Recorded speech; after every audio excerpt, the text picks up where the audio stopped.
Yeah. Hello and good afternoon, ladies and gentlemen. Welcome to this week's new episode of the Xbox Factor Podcast. I'm your host, Mr. BoomStick XL, and it appears I'm pulling a Maverick. Well, of course, I'm talking about Mav from Fun Speculation. He does these solo casts. Honestly, I'm not going to be solo for much longer. Louis will be here in a few minutes. Infinite Umbra should be here. Unfortunately, Jamie Moran, folks, under the weather. So send him your love and care. DM him. Reach out to him on Twitter. Let him know that you hope that he feels better. He'll be back next week. But listen, we got a lot to get into. The Square Enix talk continues to be one of revelations. We got some new information on a few of the games that were PlayStation 5 exclusives, and they didn't sell very well, folks. And you know how we know that? Because Square Enix has told us. Now, yesterday, obviously, was their financials. And it turns out that they have now shifted their whole entire business to being multi platform. No more exclusives for Sony, which makes a lot of sense because, Sony, it's a big platform, but their games are just not selling. And that's an issue if you want to continue to have a multi billion-dollar company like Square Enix. We also have new information on PS5 sales. Well, they're down 29%, folks, versus Xbox, who was down 3 weeks ago, 31%. And it turns out that at that 31% 3 weeks ago, we did hear that, heads up, Xbox is leaving the business because they're down 31%. They're giving up on console. Well, Sony's down 29%, which is a mere 2%. And look, it is what it is. We're going to get into that, but we're going to talk Xbox, right? Because we, of course, the Starfield update tomorrow. Super, super stoked for that. I'm going to jump right back into it because I've been waiting for the 60 frames. I want to see what the VRR looks like on the TV that I have. So I'm very excited for that. I still want it to look amazing, so I may drop it to 40 frames and do the VRR. We'll see. And again, shout out to, you know what? I got to find it. I can't find it right now because obviously I'm solo. But someone yesterday dropped a super chat and they were like, hey, you're going to try out the Fallout 40, 60, and 30. And I was like, oh, you must be talking about the Starfield. No, they were correct. Yesterday, there was an additional update for the Xbox Series X and S and PS5 for Fallout 4, where you do have a bunch of new options for 30, 40, or 60 FPS with both quality and the other mode. So shout out to that person. I will give you another shout out because obviously I got it wrong as a host. We're going to talk about Perfect Dark, folks, because look, I don't know about you folks. I'm an OG. And I grew up with Perfect Dark on the N64. Enjoyed it. Again, it wasn't great for the Xbox 360 launch, but I did beat it. And we've been waiting for this game that was originally announced as something that the initiative was going to make. And then obviously they called in some big help through Crystal Dynamics. Some reports from Jeff Grubb earlier last week suggested from people that he spoke to that the game was a bit of a mess. Turns out that is not in fact the case because he has kind of walked that back a bit. And we have actually what he had to say regarding it being, in good shape and potentially going to be at the showcase. Now, the one thing I can personally say is I did, in fact, speak with someone close to the situation, and I was assured that the game is not a mess. The game is actually looking and playing pretty well. And that's what I got out of it. I mean, so the minute I heard Jeff's story, I was a little not that Jeff is sus. What he was saying might have been old news. And look, I love Jeff Grubb. He's been on the show several times. I'm looking forward to seeing what he's going to be doing at the Giant Bomb event during the week of E3 or former E3. Obviously, he does great work with Giant Bomb. He does great work with Mike on Nintendogs. So I'm a big fan of his. And And look, we all get it wrong, right? I've gotten it wrong before. You put yourself out there, you get it wrong. You know what you do? You come back and you go, "Hey, I got it wrong. It's fine." At least, and that's exactly what Jeff did. Jeff will kind of walk back his, Perfect Dark is doomed to. Well, I spoke to some other people, and it's actually looking pretty good. We'll get into that as well. And look, we have already 300 people here. I'm going to see if I can get a few more people here to kind of help this along. Let's see if I can get somebody to jump in here, but let's see. Give me a second. Just go into my DMs and see if there is someone that might want to jump in while we wait for Infinite Umbra and, of course, Crazy Lou Gaming, who are not here as of yet. Um, well, I mean, while we wait, let me just bring up some of the topics because I do have them handy, of course, and we will get into some of the things. Now, obviously, something that just was posted by Hazardor Gaming, which comes the way of PlayStation Lifestyle.net. And this, ladies and gentlemen, I commented on Twitter, I find to be hilarious. According to Hazardor, in this new PlayStation article, Sony, SIE, says PlayStation's focus has shifted from game sales to actual playtime. Whoa, well, look at that. And they want to improve profits via player investment into the PlayStation ecosystem. Pretty funny. Pretty funny that is something that they're shifting to. This is something that Xbox shifted to a while back, and they were ridiculed, right? The arrows were flung. Gaming media beat them up pretty bad on it. Like, hey, you see, they're just shifting over to sales. I mean, from sales because no one wants to buy an Xbox. Well, look, the one thing we did learn last week, and obviously it's been confirmed by the numbers that Sony had posted as of today. PlayStation 5 games are in sales for games for the console are severely behind PlayStation 4 at this particular time. Why is that? Probably because of $70 games. Because obviously, when they were $60, people bought more. It's been reported time after time after time that people are just reluctant to spend 76.43 on a game that they might not like. And even worse so for something like buying it on PlayStation because their return policy is egregious. Now, granted, Microsoft's is a bit better. You can return, I think, maybe 4 games. Like if it happened to me. I buy a lot of games, folks. And sometimes you buy a game, you think it's going to be good, because it's an indie title that's not Game Pass, so you want to support the dev. You buy it. The game is terrible, so you return it. Now, I've gotten to the point where I did return 4 games, and I tried to return a fifth, and they're like, "Hey, you kind of return too many games." So I don't know. That's why I'm being very cautious on what I buy. With Sony, well, you're definitely not going to return that game. That is for sure. Their return policy is egregious, to say the least. But look, let me do some shout outs here. Obviously, we got Green Goblin. Welcome back to the program, brother. Punty050. Thank you for the very kind words on today's tweet of yours. I'm glad that you enjoy the show enough that it kind of makes work a pinch better. Prince Green, good morning, kind sir. Well, good afternoon now. How you doing? Let's see, what else do we have here? Let me just get up to dates here.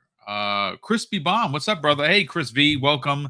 RJ Funtime, what's going on? The Ruham, let's see. Peas, you can't. Crispy Bomb, what's up, brother? Are you working today, Crispy Bomb? Because if you're not and you want to jump in, please let me know. I will send you a link immediately. As we close in on 400 people here, and I got to tell you, folks, I say this all the time. I don't know how Mav does it. His skill on having these mad cats, not the controller, these Mav casts that he does where he's by himself and he speaks for like 3 hours and he somehow has a voice afterwards. Crazy talent. So if you're not subscribed to Fun Speculation, get over there because he's done. I think he did one last week. It was actually pretty good. I love when he does the Mav casts. Let's see. Boom. When is your coin going to be? Yeah, Stitch. He's asking. We are doing a double barrel gaming coin for the channel. We're going to give those away.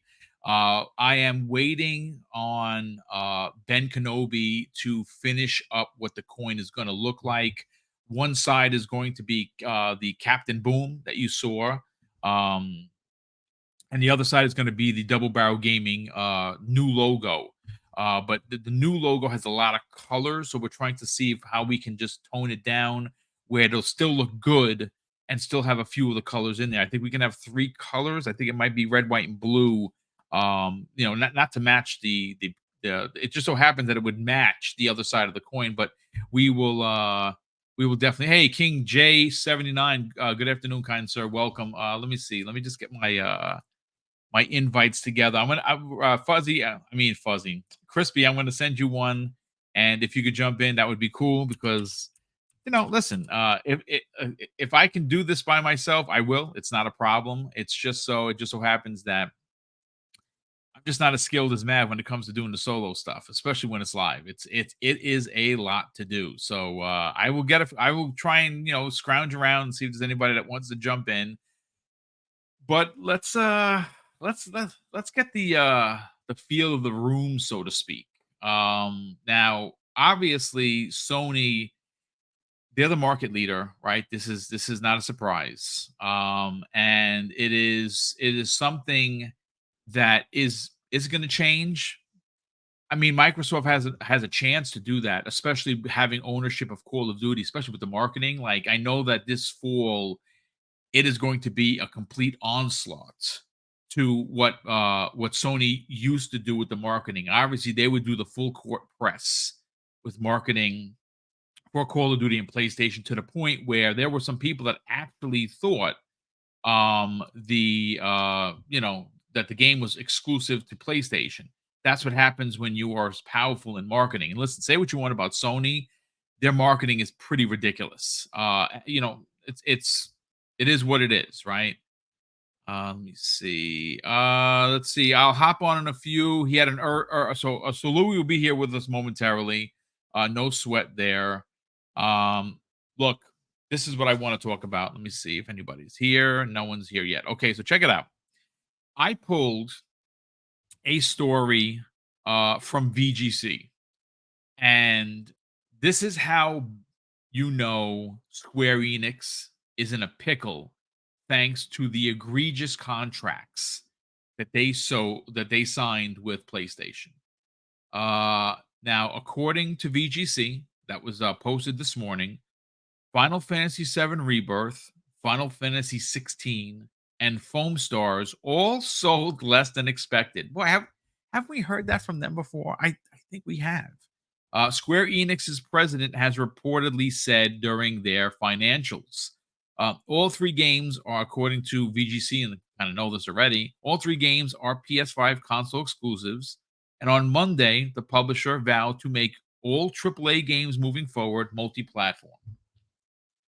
Well, that's what happens when you don't sell your game that you spent millions and millions and millions of dollars to make. And unfortunately, like I said, this isn't a dig at PlayStation gamers, but the truth of the matter is that when you have a casual audience that buys 2 and 3 games a year, you're only going to sell so many of these types of games. Now, these experiences for JRPGs, I mean, they're my bag, but they're not the casual's bag. The casual will go back to, well, they're a fickle bunch. They're gonna play what they enjoy playing. What is that? Fortnite, Apex Legends, PUBG, Call of Duty, right? NBA 2K, Madden, FIFA. These are all the stuff that they're gonna play. They'll buy those games and they will stay with those games, and they might get some microtransactions from them. You might get people that really are into the cards for the FIFA and for Madden. They'll buy those virtual cards. They'll do some investment in Call of Duty with some skins. Maybe there's a skin that they want to buy, but you're not going to get them to buy a Final Fantasy 16. You're not going to get them to buy a Final Fantasy 7 Rebirth when they didn't buy Final Fantasy 7 Remake. It's just something that it's the sales don't lie. Let's see, what do we got here? The Ruham says, here we go with the casual thing again.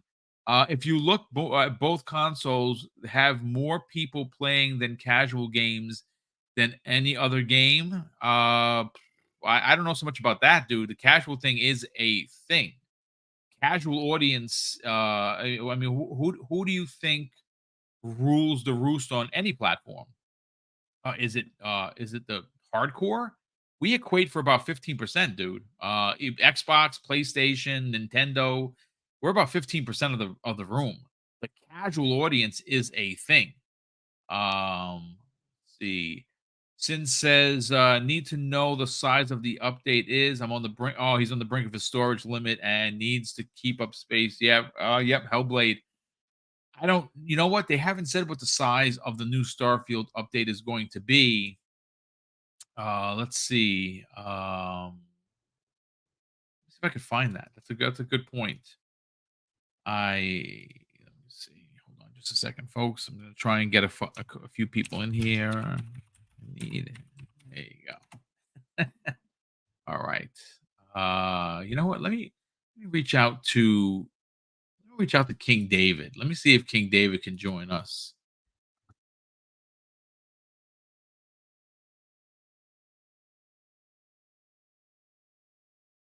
Sorry for the radio silence. I don't want you to hear me typing. I have a keyboard that makes a whole lot of noise.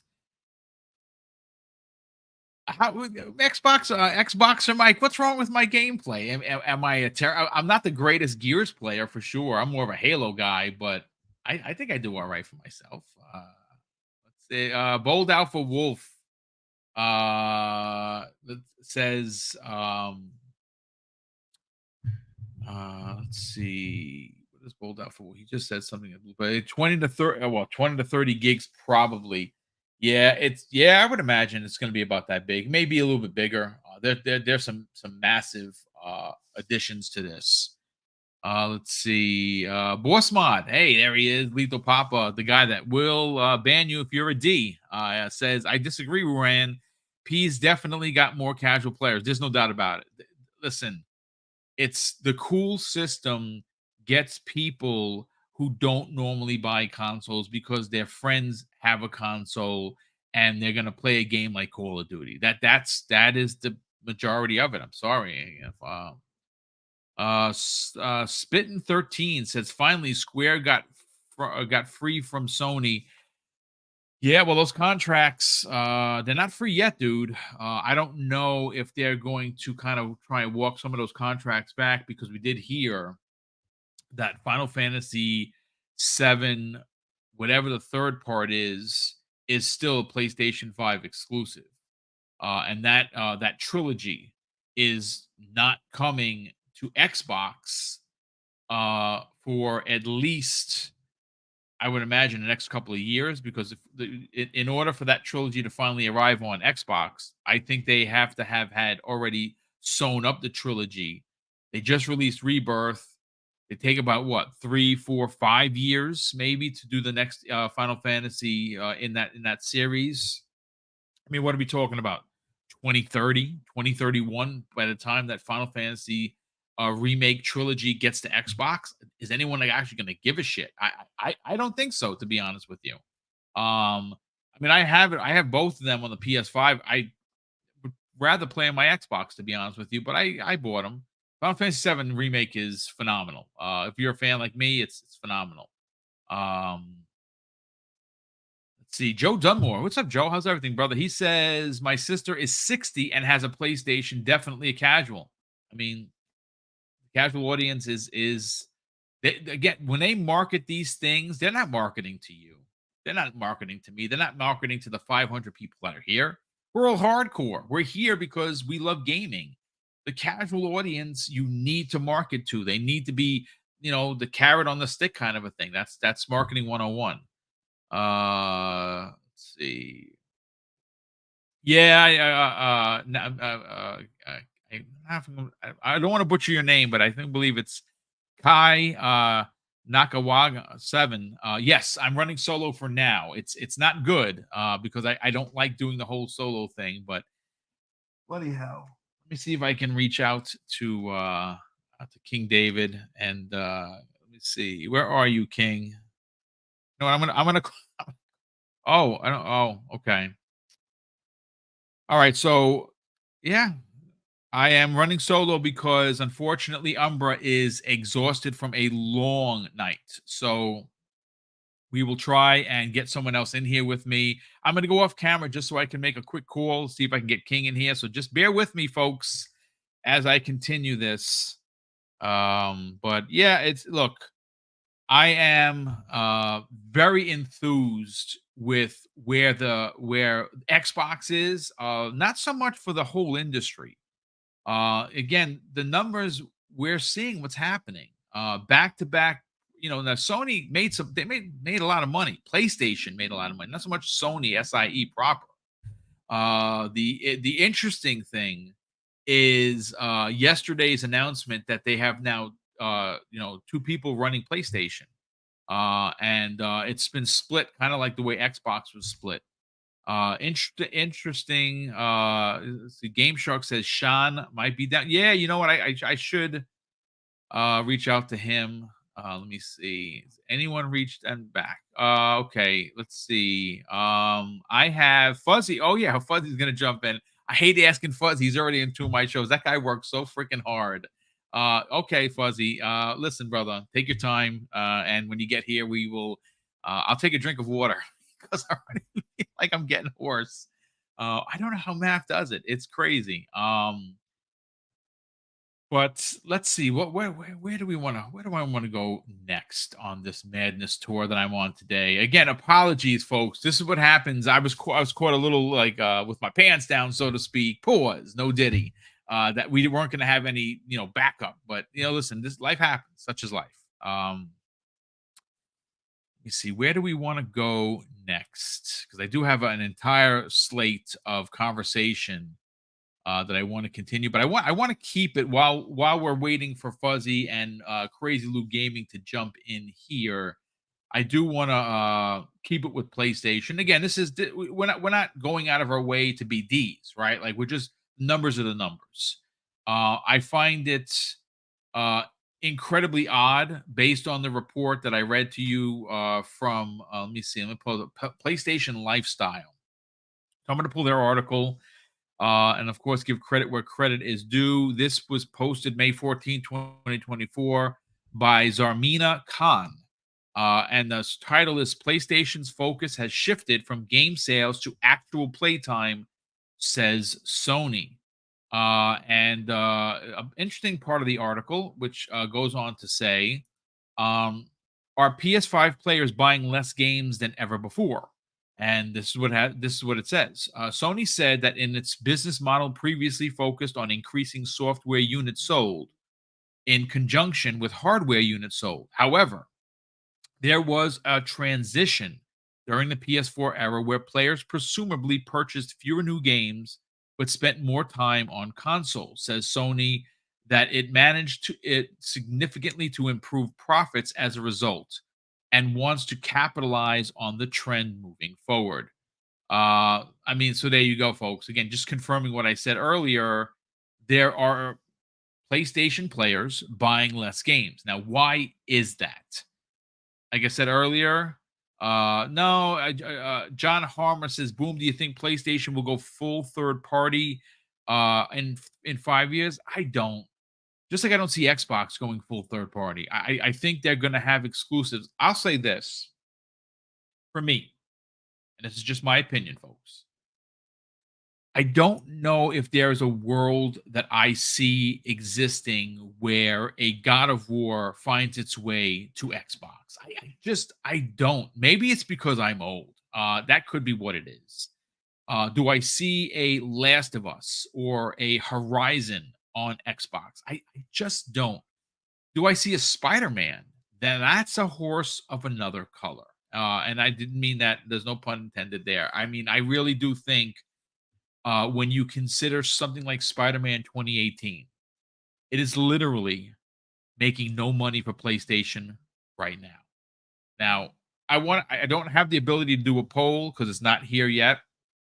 But who in the chat, throw one if you agree, or two, you disagree. Does it make sense for Spider-Man 2018 to be put on Xbox at this point? When you consider something like Sea of Thieves is doing gangbuster numbers, Grounded is doing really well on PlayStation, right? Let's get you involved, chat. I personally think that Spider-Man 2, maybe a couple of years from now, but Spider-Man 2018 and Miles Morales as a two-pack, they would sell it for $70. It would be and I think it would sell. I would buy it. I'd buy it again. I platinum 2018, and I'm one or two trophies away from platinuming Miles Morales, which I loved, and I would buy that $70 package. I don't think you'd see a Game Pass deal, but I think Sony would definitely try and sell you a $70 game that would be optimized for the Series X and S. Insomniac has worked with Xbox. They know the hardware. Now, maybe they haven't worked with them on this hardware, but I don't think that it's much different. I mean, it's an x86 architecture, so it wouldn't be too hard. Oh my God, my savior. Hello, crispy. I mean, fuzzy Belvedere. Brother, I hate asking you to be on the show because you're already on two shows. This is outrageous. Thank you so much. It just turned out to be one of those days where I am solo. Yeah, no worries. So I heard you on Mav's show last night. You and the gang had a lot to say. 3-Bit was there. I believe it was it Jasper that was there as well? No, Psychonauts along with Psychonauts. 3-Bit and Mav. Yeah, Yeah. so Psychonauts was there, and you guys were talking about the Sony news, about the new presidents, about some of the stuff that was happening, with the numbers. I kind of want to get your hot take on this because, again, how I summed it up to start the show was 3 weeks ago, Xbox, put out their numbers, and there were a lot of mathematicians that came out of the woodworks, and they were out there in force trying to drive the point home that, well, boom, because that's how they sound. That it's because of Activision that they made all this money. Well, that's why they spent $70 billion. So Exactly. it makes sense. Yeah. So if I recall correctly, there were several people, journalists, I use the word and the term loosely, journalists out there were like, well, boom, 31% down in sales. I guess there's not going to be a new console. They're out the business, right? 2027, they're gone. Full third party. But then today, we get those numbers from PlayStation and, a couple of things, a couple of highlights, if you will. One, they had scaled back that they were going to move 25 million consoles to 21. So that's when they lost $10 billion. Remember that? I remember that, right? Oh, yeah. And they slashed it by 4 million consoles sold. Well, turns out that the 21 that they said they were going to sell, they didn't hit that either. Now, granted, it's 20.8. It was close. It was close. But it's still, if the number's not past 21, they didn't hit it. Now, are they going to lose 10 billion? No. But here's an interesting part. Their sales for consoles are down 29%, which is 2% less than Xbox. Now, why this is worse for PlayStation is because, Microsoft, the company, is making a ton of money around the clock on everything that they do, whether it be Windows, whether it be Azure, whether it be Xbox. They're making money hand over fist. See, Sony is in a bit of a pickle because they are not making money on Sony Pictures. They're not making Sony money on electronics. They're making hand over fist money, which is what's keeping them afloat on PlayStation. But they definitely need console sales, and they're down 29%. Are they leaving the business, Fuzzy? I don't know. I don't think they're leaving the console business, but it does create a little bit of a weird dynamic where, and maybe it's me looking at tea leaves differently than others. I kind of looked at the two CEOs, Hearst and and Nishino, I believe is how you say his last name. I kind of see it as, well, one, a lot of other people see it this way as well. It's obvious that they're kind of mimicking to some extent how Xbox's, Microsoft gaming is laid out. Hearst would be like Matt Booty. Nishino would be more like Sarah Bond as far as position wise, and Hiroki Toki would be kind of a blend of Phil and Amy Hood kind of mixed together kind of thing. But I see it with them having those two CEOs kind of splitting the responsibility as far as PlayStation, possibly being a more scrutinized type of scenario, a tightening of the purse strings, let's say, because when you have one person, they can green light or call okay, or at least pitch for multiple things across both things. But now each one's going to be looked at differently based on the performance. More than likely, if the consoles are down, which this is leading to the part I think might happen with these lower sales. Do we see a PlayStation 5 Pro? And I know there's going to be a lot of pushback. Oh, well, they've already got AMD to prototype it and whatnot, and there's already dev kits out there. But if the Pro consoles have always been like your smaller niche, it's more of like the Halo product in your showroom, like a Halo car at Chevrolet is your Corvette. Sure, a lot of people would love to own a Corvette, might not be able to, but it brings people into the showroom and they might leave with the Malibu or whatever the case may be, kind of thing. But having that PS5 Pro, it's only going to be like maybe 10%. Like, I think that's roughly where they were with the numbers sold for the PS4 Pro. I don't even think it was quite 10% of those sales were PS4 Pros, but I have those numbers in front of me. And that's funny that you should ask that. As it stands, the total PlayStation 4 sales were 117.2 million, which is astoundingly fantastic. Yeah. Right? That's 117.2 million consoles sold. Yes, can we get a golf clap? For sure, right? But what's interesting is exactly what Fuzzy just said. And Crispy, thanks so much for jumping in, brother. You saved the day as well. We'll get to you in a hot second. We want some crispy truth about these numbers.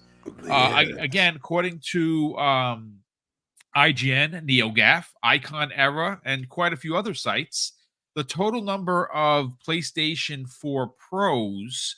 Now, mind you, this is an old number. I don't have anything in front of me past 2020, and obviously we're in 2024. Mm-hmm. But I think that's when they stopped making them, was 14.3 million. So that's less than 10%. Maybe it's hovering around 10%. Yeah. Maybe it's a 9, maybe it's 11, depending on your math. That what you're saying makes sense. Does it behoove Sony to invest millions of dollars into the PS5 Pro when they just took a 29% loss? I don't know. Yeah. And that's a tough one because in most cases, the PS4 Pro owner was already a PS4 owner. So it's like a step up upgrade. And then you have the other end of the spectrum where they may have been a PS3 console owner and still using their PS3. So instead of going to the PS4, they waited and now they jump over to the PS4 Pro. So you might have the same thing with those, because there are still a good number of PlayStation players that are still on their PS4s right now or their PS4 Pros right now. Would that PS5 Pro be enough to get them to jump to the next gen? It's possible, but that's still within your same ecosystem, still within your same customer base. And sure, you may attract a few others that, may not have wanted to bother with a PlayStation 5 prior, but they see the PS5 Pro and it's like, oh yeah, that looks like a good deal as far as what it could do for, upcoming games and such. But if they want to put all of that R&D into that and have it sell and it reaches 10% and they've already had to scale back their numbers, especially and I know a lot of people like to find or cherry pick the numbers overall as far as those sales. Like, yes, they originally said they were going to sell 25 million. Yes, they scaled it back to 21 and they still missed it by like an inch, a hair of an inch kind of thing. That's all well and good. But let's talk about, and they like to, beat their chest about, oh, well, it's the first time they've sold 20 million plus consoles, in the history of PlayStation in like a year or whatever. That's great. Did we not forget the limited production or the limited availability in the beginning, as well as COVID? Like there was a matter of what we used to call in the automotive business pent up demand. Like before the Camaro came back and before the redesign of the Mustang, there were a lot of people that were kind of with the S95 or SN95 chassis of the Mustang. Then they did the S197, which was like the '05 and newer, and it had that retro look. And it's like you had people that skipped the other generation of Mustang, like, oh, I want that generation Mustang because that reminds me of the ones from the '60s. So you had this pent up demand for a car that called back to the old times. The PS5 Pro or the PS5 during that time of COVID and everything kind of had that pent up demand. And then when it wasn't available readily on the shelves, people waited, or they tried to get it on the internet, and the bots were buying those things up, and the scalpers were buying those things up. So there was a whole bunch of pent up demand. So that explains that 20 million. If you spread it out from the launch to then, it would make more sense. It would match or mirror a lot of other generations of how they sold. But with them falling behind what the PS4 did last gen at this point in time in its history or in its life cycle, that pent up demand, and to still be down that amount after the pent up demand goes to show that it's probably going to be worse. And they've already scaled it to where they're saying 18 million. Do you really want to mix in the PS5 Pro to that 18 million? And is that something where you now have these two SKUs, or actually probably at that point, 3 SKUs or even 4 SKUs, because 2 digital, 2 discless, or 2 disc ones and 2 digital ones or something? It's just going to add more inventory bloat and production, issues and things like that. So I kind of am of the mindset that PS5 Pro might get, nixed, and then they just push forward, knowing that because, Xbox, they didn't show their hand, but they talked about their hand as far as, pushing to next generation, or hinting that, the next console is going to be the biggest generational leap or biggest, technological leap. And, there's a lot of rumors about it being like in 2026, which where there's smoke, there's fire typically. So Sony's hearing that and knowing that Microsoft is ready to pivot on things like that, they might say, you know what? Let's not do the PS5 Pro. Let's go ahead and take some of the tech that we worked on, that PSSR and all that, push that to the PS6, kind of be closer to the launch of the next gen Xbox, and push it forward. And I think with having that new guy that's going to be in charge of hardware, and Nishino, I think that's probably the move they make. And I know that's going to be an unpopular opinion amongst the PlayStation loyal, but if they don't have a PS5 Pro, I would not be surprised. But yeah, these numbers, it's sad that the market is kind of shrinking to some extent.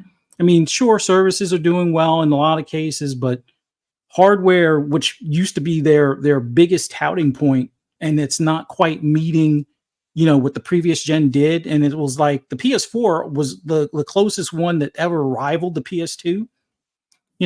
You would hope that the PS5 would at least rival the PS4 a bit better than what it's doing right now, but we'll see. We'll see if the tides turn with Call of Duty being in Game Pass, which I think that may help things. Dude. And if it's next gen only, which I know a lot of people are like, they won't do that just yet.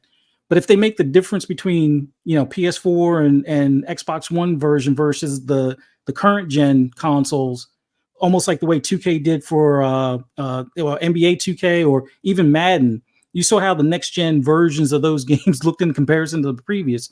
If COD does the same thing, that might get those previous PS4 and PS4 Pro owners to jump up to the next gen. That might get those that are still on their Xbox Ones to jump up to the next gen.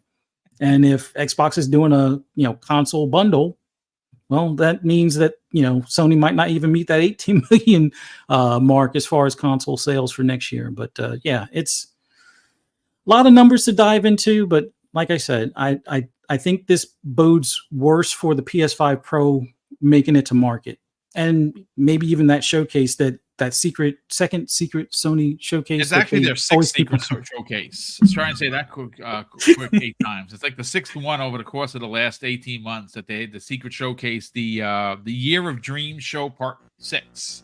Yeah, that was supposed to happen. We'll see. Listen, we got a lot of Xbox stuff to get in here, but I got to bring Crispy Bomb. Crispy brother, thank you so much for joining us. I super appreciate the save. King David can't make it. He heard me. He's listening. He's like, Boom, I'm stuck. I'm like, don't worry about it, brother. We'll catch it. We'll get him up here another time. Crispy Bomb, welcome. Thank you so much for being here. I have some crispy truth for you. Now, again, this comes the way of an article I literally just pulled from VGC. This was written by, let me see, Andy Robinson. Of course, Andy is the head dude over at VGC. PlayStation 5 hits 59 million consoles sold. That's very impressive, folks. Let's not fake the funk here.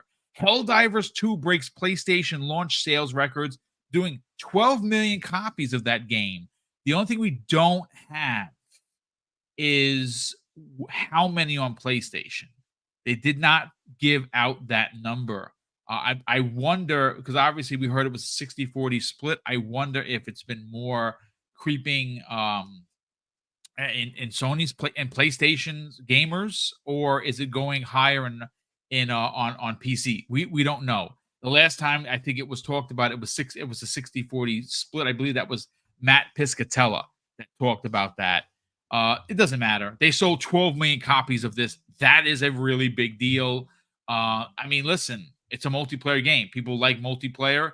PlayStation doesn't have a lot of multiplayer that's theirs. Not talking about third-party stuff. This is an IP that they own. It was developed by a second party, which they don't own yet. I believe that we'll see by year's end. You'll see them. They'll pick up the studio. It only makes sense because there's going to be a third, because this one does so well. And obviously, they're going to beef up the staff to bring this to Xbox next year. There's no doubt that this game is coming to Xbox. There's just no doubt about it. But Crispy, I got some more numbers here. You know, I'm a numbers guy. I love bringing the numbers, to the conversation.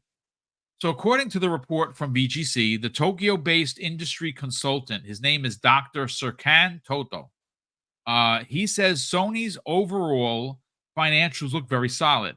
Looking at its PlayStation segment in particular, the operating profit margin as a critical indicator for the health of the business grew from around 6% to 9.7% quarter to quarter, which is fantastic. It's up 3.7%. But this is what's interesting, and Fuzzy was just talking about this, and I think that this might be the nail in the coffin of the PlayStation 5 Pro. Check this out. He goes on to say, on the hardware side, it seems that 20.8 million units of the PS5 sold last fiscal will mark the overall peak of the device. And Sony should send some champagne to Sweden, because without Helldivers 2, the PlayStation numbers would have looked a lot worse last quarter. Interesting. Now, again, this is a Tokyo-based industry consultant that they use, and they did use. His name is Dr. Serkan Toto. And obviously, Helldivers helped. Having a strong multiplayer game did it. But again, I like to say, like the kids, keep it a buck, industry, gaming, populace, the journalistic community. Again, Crispy, 3 weeks ago, you and I were in a podcast, and we heard that, and we're going to get to a super chat from Hargeet, who's laughing because he thought that, well, that's it. Xbox is out. They're selling the brand. They forget the $70 billion investment. They close studios. They're gone. And like we learned that Sony, the market leader, is down 29% in console sales, a mere 2% difference from Xbox. Let's talk about it, man. Well, I mean, let's be honest for a second. There's many things that factor into this, and I want to say, you guys touched on 2020 and when it launched. There's a lot of people sitting on consoles that they bought years ago. Yep. And now they're willing to say, you know what? I'll sell it at a lower price. So you might have someone that may have thought about purchasing the PS5 at $500 or $500 plus, depending on what bundle or what thing you want with it.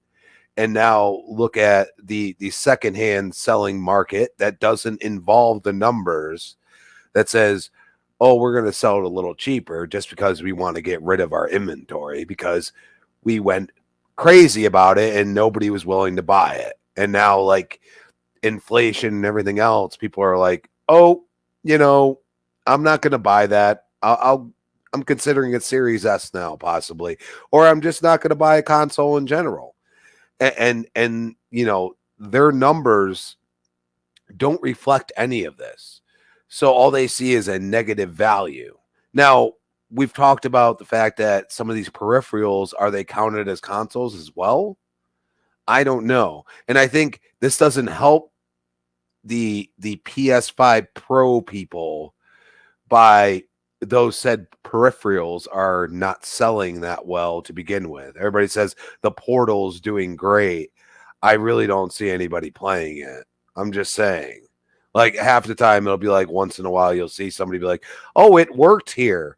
And they'd be like, "Oh, that's great. Yeah, I can play Gears on my mobile phone if I want to. That's awesome. Good for you, buddy."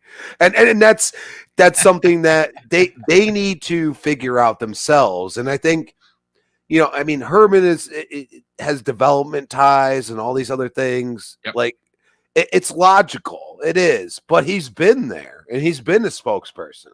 So I don't know how much that's really going to help. Maybe the ideas he brings behind the scenes, maybe that's what they're looking at.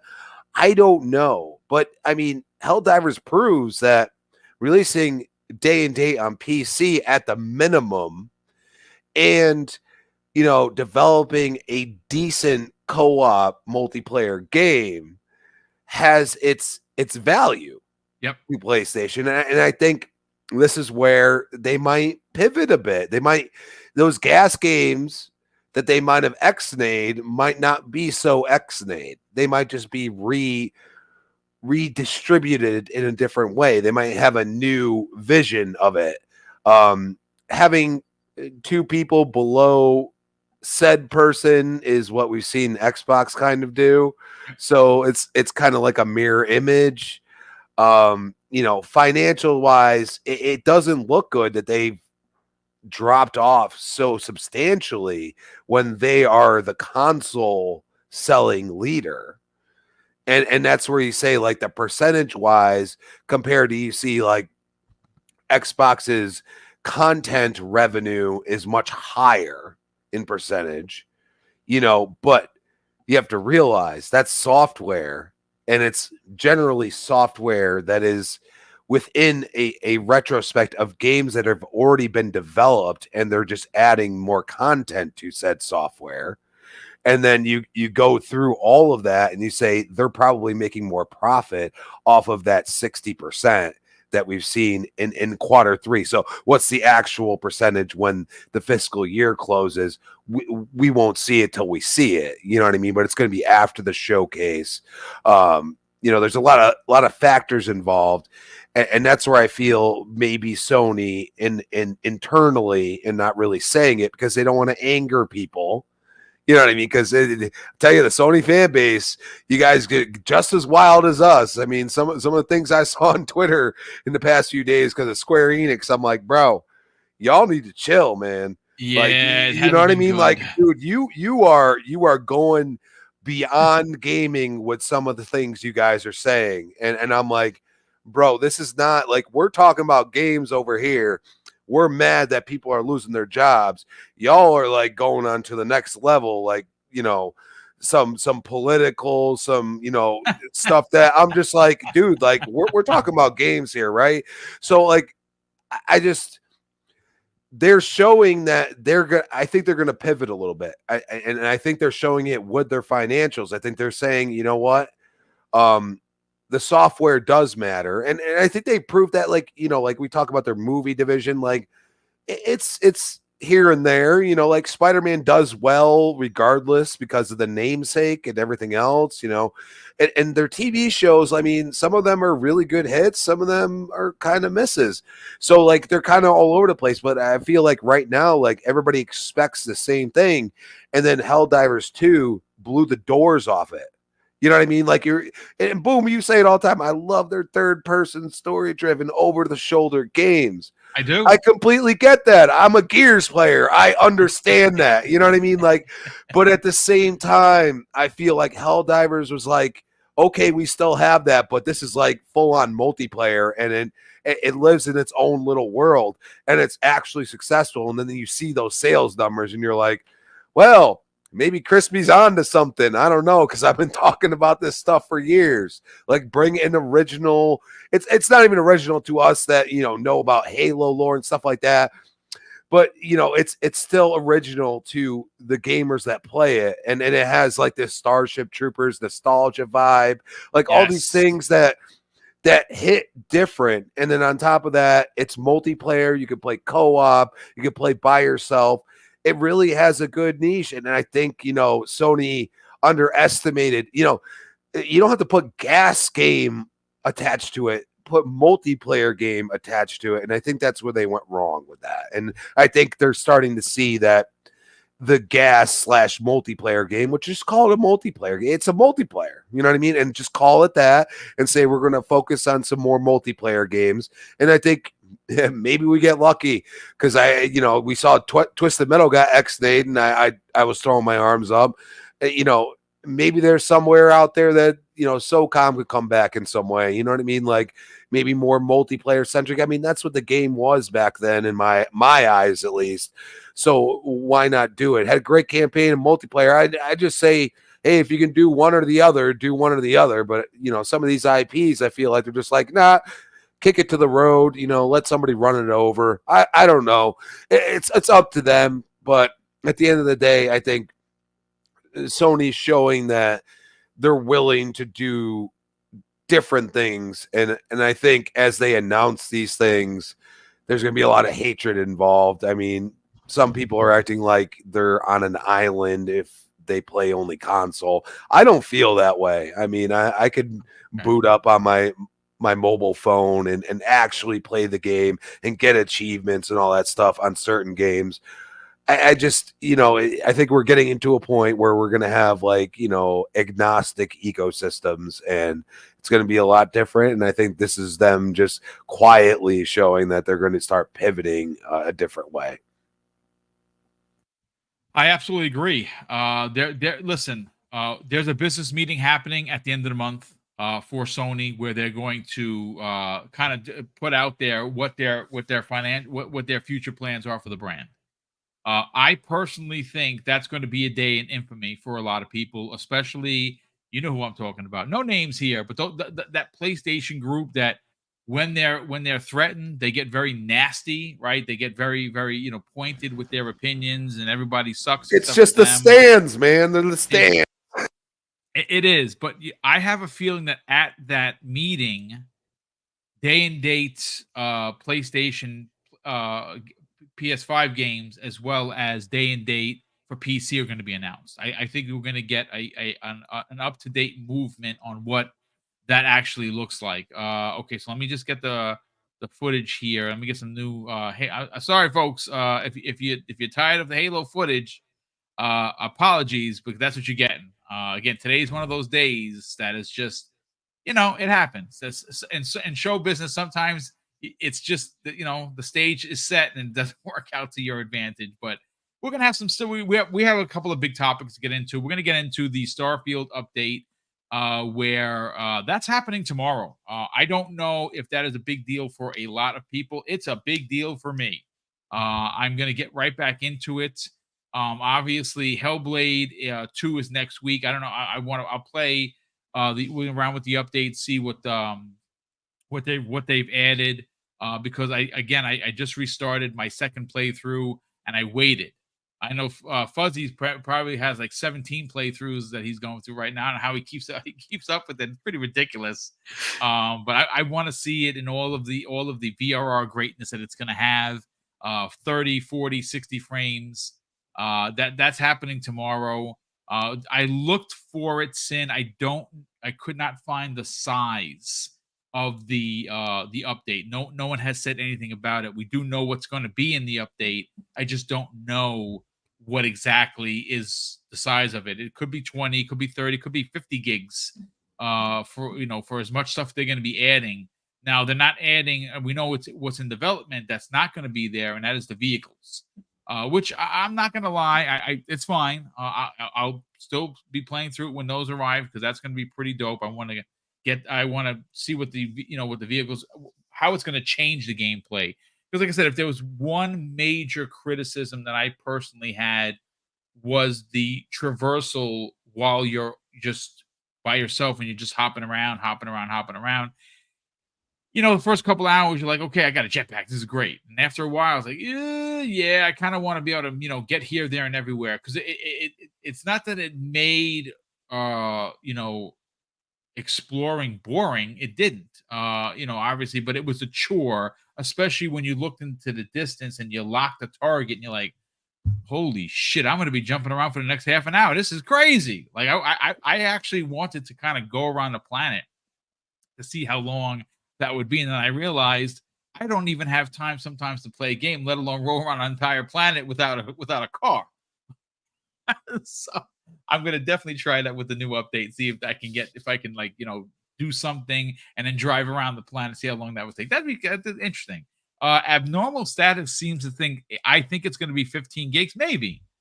So, Hargeet Chani is here. Hargeet, what's up, brother? Thank you so much. This is it's been one of those days as a producer.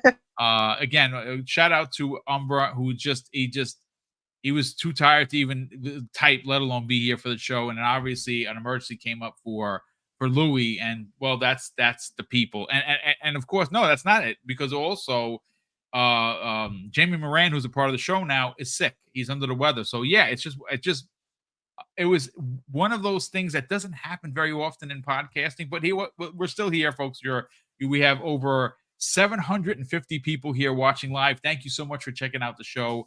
Hargeet, listen, all right, so let me catch up on Super Chat. So you dropped one of them. So Ultron Quake, who's been a channel member for 8 months, says, I saw a job listing for Infinity Ward for an unannounced AAA open world RPG. Now, what he is referring to is a report that came out yesterday where there is a new IP that Activision is making. Now, here's the thing. What's interesting with that report is, if you remember, I want to say it was probably late last year, after the Activision deal was finalized. There had been some chatter about Infinity Ward working on a first-person RPG shooter that was going to be in space. Right? That rumor leaked. I didn't leak the rumor. I just read it as it was leaked. I don't know if that's what this is. It would be pretty dope if Infinity Ward was working on a new IP that would be something in space. I don't know about anyone else that enjoyed it. The Call of Duty that was Infinite Warfare, I believe it was, in space was pretty dope, at least in my opinion. I know a lot of people like, yeah, I don't like running on walls. Okay, that's fine. I quite enjoyed it. So maybe that's what they're working on. That would be kind of dope. Unless it's a Call of Duty game and they're returning to space. Maybe this is an Infinite Warfare continuation. I could definitely get down for that. Nothing But Time drops a very generous £5 super chat and says, just a quick shout out to the Hypercharge devs. Yes, that game looks amazing. I know there's been some controversy where he was getting a lot of slack for it not being in Game Pass. He's a single dev. I think there are only a handful of people working on this game. It's his dream game. It's the one where you're playing as the toys. They're action figures, and you're in a kind of like a Toy Story kind of a thing. And it looks freaking dope. I bought the deluxe edition, as I normally do. I like the deluxe editions. It comes with the DLC for both the good guys and the bad guys. Go support this indie dev. I agree with you. Nothing but time. That's great. Awesome of you to throw it out there. So Hypercharge releases at the end of the month. Go support that dev. That game looks dope. He goes on to say, Hypercharge devs, game coming out, and indie devs need as many eyes as possible. Indeed, they do. Hargi Chani, who's sitting right here, says, well, it's a good run, but I guess Sony will be shutting down PlayStation. Whole slate coming to Microsoft, Xbox, Windows. Sad day for ponies. So you're a numbers guy. And the numbers, look, they are what they are. Console sales for where the PS4 was are behind. Sales on the console games, PS4 versus PS5, they're down. People are buying less games. I equate that with $70 price tags potentially being an issue. Let's get your hot take before we move on to the Starfield information. Is Sony doomed? Because Xbox was doomed last 3 weeks ago. The question is Sony doomed? Now we can have fun with this. They shut down their big exclusives engine in Japan. Oh, I'm sorry, not they shut down the exclusives engine. Square Enix said, "F off, Sony. We're not being your exclusives engine anymore." So I guess they lost their Japanese studio. They have one more, Asobi, which makes those little Astro games, right? I think that's the name of the studio. They shut down everything else, and so they don't have anything in Japan anymore. I guess doom and gloom. I mean, we just got to take it for what it is. Sony just can't make games anymore. They're shutting down studios. Oh wait, that's not what's really happening. Okay, fine. The console sales up, but they're declining 30%, just like Xbox. I guess that's the end of PlayStation. I'm sure I'll be seeing articles from everybody in the media, right? Everybody in the media is going to write the articles, right? That How dare you speak the truth? This is outrageous behavior. They're not gonna write the PlayStation is dying articles. Oh, No. Okay. Taxes were paid, bro. Look, to be fair, it's still doing pretty well. It's not the end of the world. It is doing it's well. Still doing yes. pretty well. And they're expecting 18 million more consoles to sell next year, which is, yes, it's lower than what they would expect normally, but that's the world we're in. Yes, console sales are going down. They are declining. This is something everybody's been warning about. And the PlayStation fanboys now have to realize that is the real world. Yes, it isn't just Microsoft that's having that problem. Nintendo's having that problem, and so is your unbelievably, godlike PlayStation. It is also having that problem. It is what it is. You just have to deal with it. So overall, the numbers aren't terrible, but they are in line with the expectation that things are declining. AMD says it's going to get worse. Right. So yes, we should expect that the rest of the year is going to be worse. Look, I think, I've been saying this, and I think Fuzzy, you mentioned this too. Call of Duty is the big factor here. If we get a next gen Call of Duty, if that happens, this is the time for spurring some console sales. And the other one, by the way, is going to be GTA, which I believe is confirmed to be next gen only. Right. So that'll be the big console seller. So we'll see what happens there. That one's going to be cross-platform. So is Call of Duty, but the marketing. Oh, look, Crazy Louis here. But the Call of Duty marketing being now Xbox, we'll see if that shifts the market, if people start moving over, and if that console number starts going the other direction. We don't know. It may or may not happen, right? We'll see. They were certainly worried about it, that being PlayStation. They were worried about it. So we'll see where that goes. If that shift happens, we could see a bump on the Xbox side, and that 18 might not be 18. It might come even lower, right? We'll see where that goes. But the doom and gloom that everybody had about the Xbox financial report, when it's in line with whatever PlayStation is seeing, is like, well, okay, do you look silly now when you're saying Xbox is going to shut down? There's going to be no new hardware. And, what are they going to do with all this stuff that they're doing? It's $100 billion wasted. Do you really think that was going to happen? Okay, so now you can see where things really are going. The industry, as we've been pointing out, is saying we can't do these exclusive deals with PlayStation anymore. It's not financially viable. Those numbers are coming out. Disappointing sales for Final Fantasy 16, disappointing sales for Final Fantasy 7, et cetera, right? So they're saying this now. You can see it in their reports, right? So that is now over. Is somebody else going to jump in and say, hey, we're going to make the exclusives for PlayStation, even though we're not a PlayStation? I don't think that's going to happen that often. You might be an indie developer, and you might do that. Fair, right? Like Pocket Pair did with Pal World. Okay, fine. You can do that. You're a small studio. You can do that kind of thing and do an exclusive deal. Fine. But that's not going to happen all that often. For either of these, I don't think that's really realistic on the other side either. I don't think somebody's going to jump in and say, hey, well, let's go in Xbox's direction and make an exclusive game if I'm a AAA developer. It's a hard sell because these games cost a lot of money and they want their money back. They want to put the game in as many places as possible to get that money back. It's a hard sell. And the days of being able to do that are just, I think they're over. I don't expect a AAA game to ever do that again. It's just too much to take away all those eyeballs to say, well, I'm going to lock myself to this versus 4 or 5 platforms, right? Like you're taking away all the other platforms. That's a bad idea. Investment wise, it's a bad idea. Again, indie developer, I can see it. Small new team coming up, Stellar Blade, for instance, cool, right? Even though you can kind of say that's big, but it's not really that big. You can kind of see it for those kind of games where they need the investment income. Fine. But I don't think your big publishers are going to do this anymore. It's going to be very hard for them to justify. So that is probably dried up. Now we'll see where that goes for Sony, because they were banking on that, right? That's what they've been banking on. And when you look at the number of studios, I don't know if people caught Colt's show yesterday, but he had a picture of the number of things that are kind of almost guaranteed to come out this year. And that list is so like ludicrous. Are you talking about the Xbox list? Yeah, it's pretty ridiculous. It's ridiculous. And you're like, okay, I think they need to move things out just for the sheer fact that you can't even play all those games. It's ridiculous, right? Not to mention, I think Indie's coming out in December, and I think that's a terrible idea. Move it to next year. There's just no reason to put it out in December when it won't get nominated for anything, right? Put it out in January when you usually have no games. Put it out in January as part of a dev direct dump or whatever, right? Just here we go. We're going to stealth drop this thing as part of the dev direct or something like that. That would be a better option. But either way, you look at that list and you're like, there's like 15 freaking games here.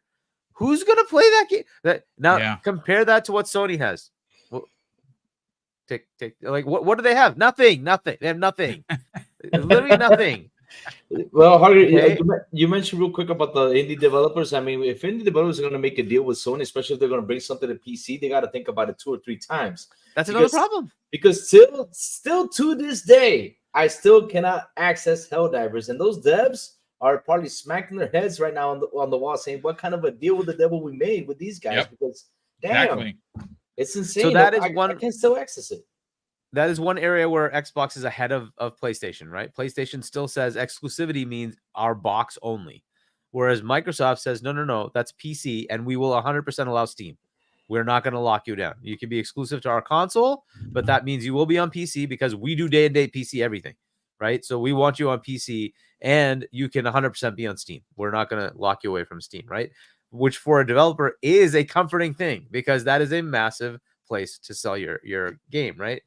That is a slight difference between these. And I hope they learn that lesson on the PlayStation side, that if you even want to do this with anybody, with an indie developer, Stellar Blade, for instance, should be on PC and on Steam, day and date. There's just no reason not to do that. So they need to kind of get to that level. Hopefully they do, right? Rise of the Ronin, how did that do? Not so great, right? Oh, it's better than Neo. Was that a really good success for you then? I don't see how your financial report said that. It's not what you told your investors. So I'm going to have to go with what you tell your investors because that's when the rubber hits the road, right? Yep. So you can't lie there. It didn't do well. Didn't meet your expectations. And, if you're going to lock yourself away from PC, that's just a terrible idea, right? So I hope Microsoft's path here where they said, no, exclusivity does not mean take it away from PC. I hope Sony learns that lesson too, right? They've been following in their footsteps and everything else. You might as well follow in that too. You might also just consider, hey, maybe some of these games that you have in your back catalog need to come to other platforms. And it's time to just take the money and forget about the exclusivity stupidity. If a game's been out for 5 years, 6 years, what the heck is it doing for you on sitting on the shelf when you can just make money on the Switch, when you can just make money on the Xbox? Just do it. What the heck difference does it make? Like, just go. Move forward, make money, right? I hope they learn that lesson, right? There's a lot more of that like old style mentality in Nintendo and in PlayStation. Nintendo much more so than even PlayStation, right? But but that needs to change because your games cost too much, right? Nintendo. Their games don't cost that much, and they just generate tons and tons and tons of profit. That's not where you are, Sony, right? So you need to kind of play this through and figure out what you want to do. So. Look, their only game that they had last year was outside of MLB The Show was Spider-Man. That did well for them. Fair enough, right? And that's what they bank on as far as their exclusivity. The rest of it, it's all third-party deals that all seem to fail. So not so good, right? Helldivers has been a success, a massive success for them. 12 million copies in 12 weeks is what the number comes out to. Driven by PC. Yes. Right? And so you have to take that in and say, well, first, you destroyed that momentum by doing the PSN stupidity. They kind of and did, yeah. I don't know what happens to that game, to be very honest, right? Sometimes if you sour things, you sour them, and that's it. It's not coming back. Even though you made the right decision by rescinding it once Steam said, we're refunding these games, we're taking your money away. And they're like, oh, no, don't take our money away. And so they undid that. I don't know if that will come back. I don't. Sometimes you've soured it to the point where it's the worst part is if it affects the next game and affects the next game, right? Because they'll remember you did this. They will remember you did this. And if you do it again, what you're doing with Ghost of Tsushima, I was going to say that they're on the cusp of boxing out players for the multiplayer. Yeah. So no, we're boxed out for the single player game and multiplayer game for both of them. Both. So you can't buy that game at all. I can't in like 180 countries. For what reason? Even if, let's say, you don't want to buy, play the multiplayer part, you can't buy the single player game in 180 whatever countries. That's pretty sad. It was 177, and they added 3 more. To the list, making it 180 countries. Where you cannot buy this game. So, which is bonkers. Look, overall, the numbers aren't atrocious, but they do tell us that the industry is in decline. And this is not specific to the doom and gloom that everybody put on Xbox. It is what it is, right? Nintendo's numbers, by the way, are that bad, if not worse. So we'll wait to see those numbers, but they are pretty bad. They are also in decline as far as console sales. That's just the way it is. The industry is kind of just... Now, you can maybe say, hey, the Switch is like, 7, 8 years old now? There's probably a good reason that it's going to decline. Fair enough. But it is in decline. That's just the way it is, right? Everybody's in decline. So you have to also look at the industry as a whole and say there's something going on. There's many factors you could point to. We'll just leave that alone. But the industry is in decline, and that is why you're seeing these different movements. So Phil is trying to say, well, what do I do? Do I ask for more money from my current player, or do I expand my number of players? And he's trying to do the expand my number of players to see what he can do to mitigate that effect, right? The issues that are happening industry wide. So they're just different modes, and we'll see what happens with PlayStation. Will they follow suit? And I think they're going to have to, right? You can only get the PlayStation enthusiasts to pay so much. Eventually they're going to say no, right? And you need to somehow expand to more players, which is mobile. It's other platforms, right? Go to PC, go to Switch, go to Xbox. They're going to have to kind of do the same things to try to see how they can get some more revenue. And again, Hiroki is still running things, right? And so you got to say, all right, what is it that's going to happen here? We now have these 2 co-CEOs, and I think Fuzzy, you were saying basically like one is kind of the Matt Booty, one is kind of the Sarah Bond, and I think that is kind of exactly right. And the Phil is still Hiroki, and so they haven't really replaced that. So we'll see what happens there. Maybe they say, hey, that's enough, and you guys can go figure this out.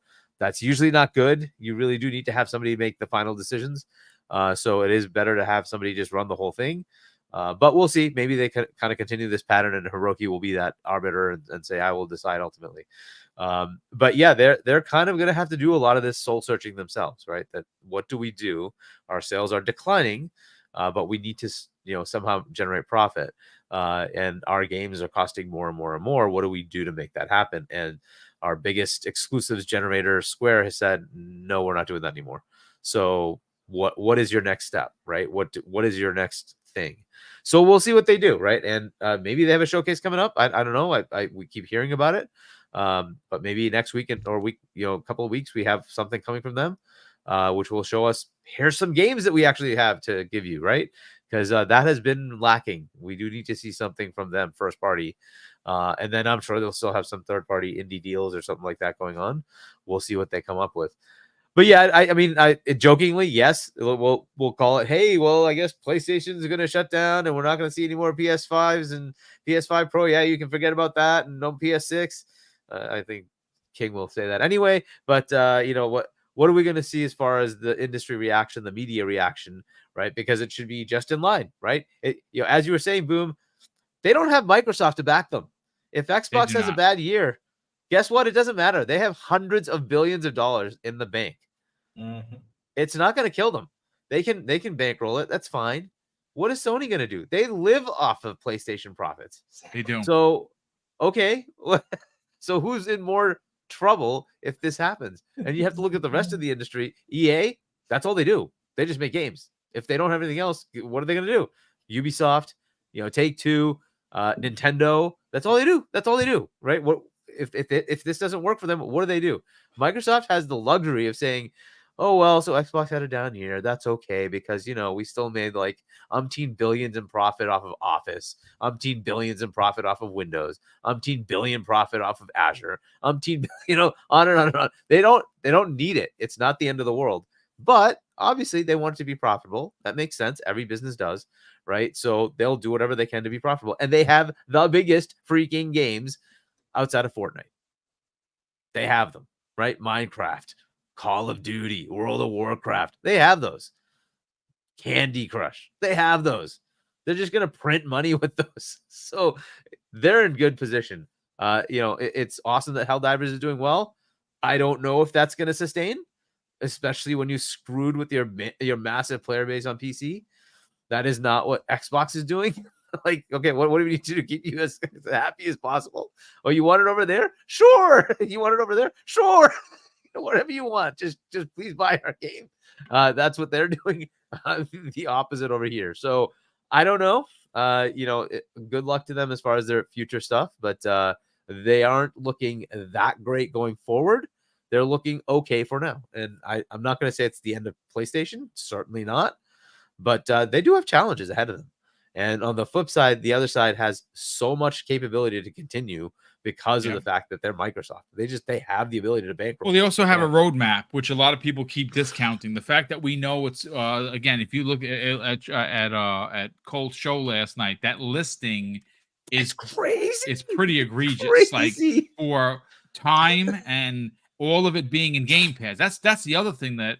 If you think about it, right now for a lot of people, and again, I know people laugh at me when I say, the price of things. That is a reality. And I'm sorry that we have to put, the reality peanut butter into your chocolate. Maybe you don't like that. I get it. But everything has gone up in price except what? Our salaries and our pensions and our paychecks. Yeah. And that's a fact. And what's happening is do you think that it's coincidence that Nintendo delayed announcing and releasing the Switch 2? That's not a coincidence. That's facts, folks. They're probably going to launch it around the 8th year anniversary of the Switch in March of next year. Is what I'm thinking. It's going to have a whole bunch of slated first-party games. There's going to be a new Mario there. Supposedly there's going to be an F-Zero. Supposedly there's going to be a Zelda potentially with it. Metroid Prime 4 is another one. It is going to be a freaking killer. There's a lineup. chance for a Smash and a Mario Kart. And can you imagine having all of those?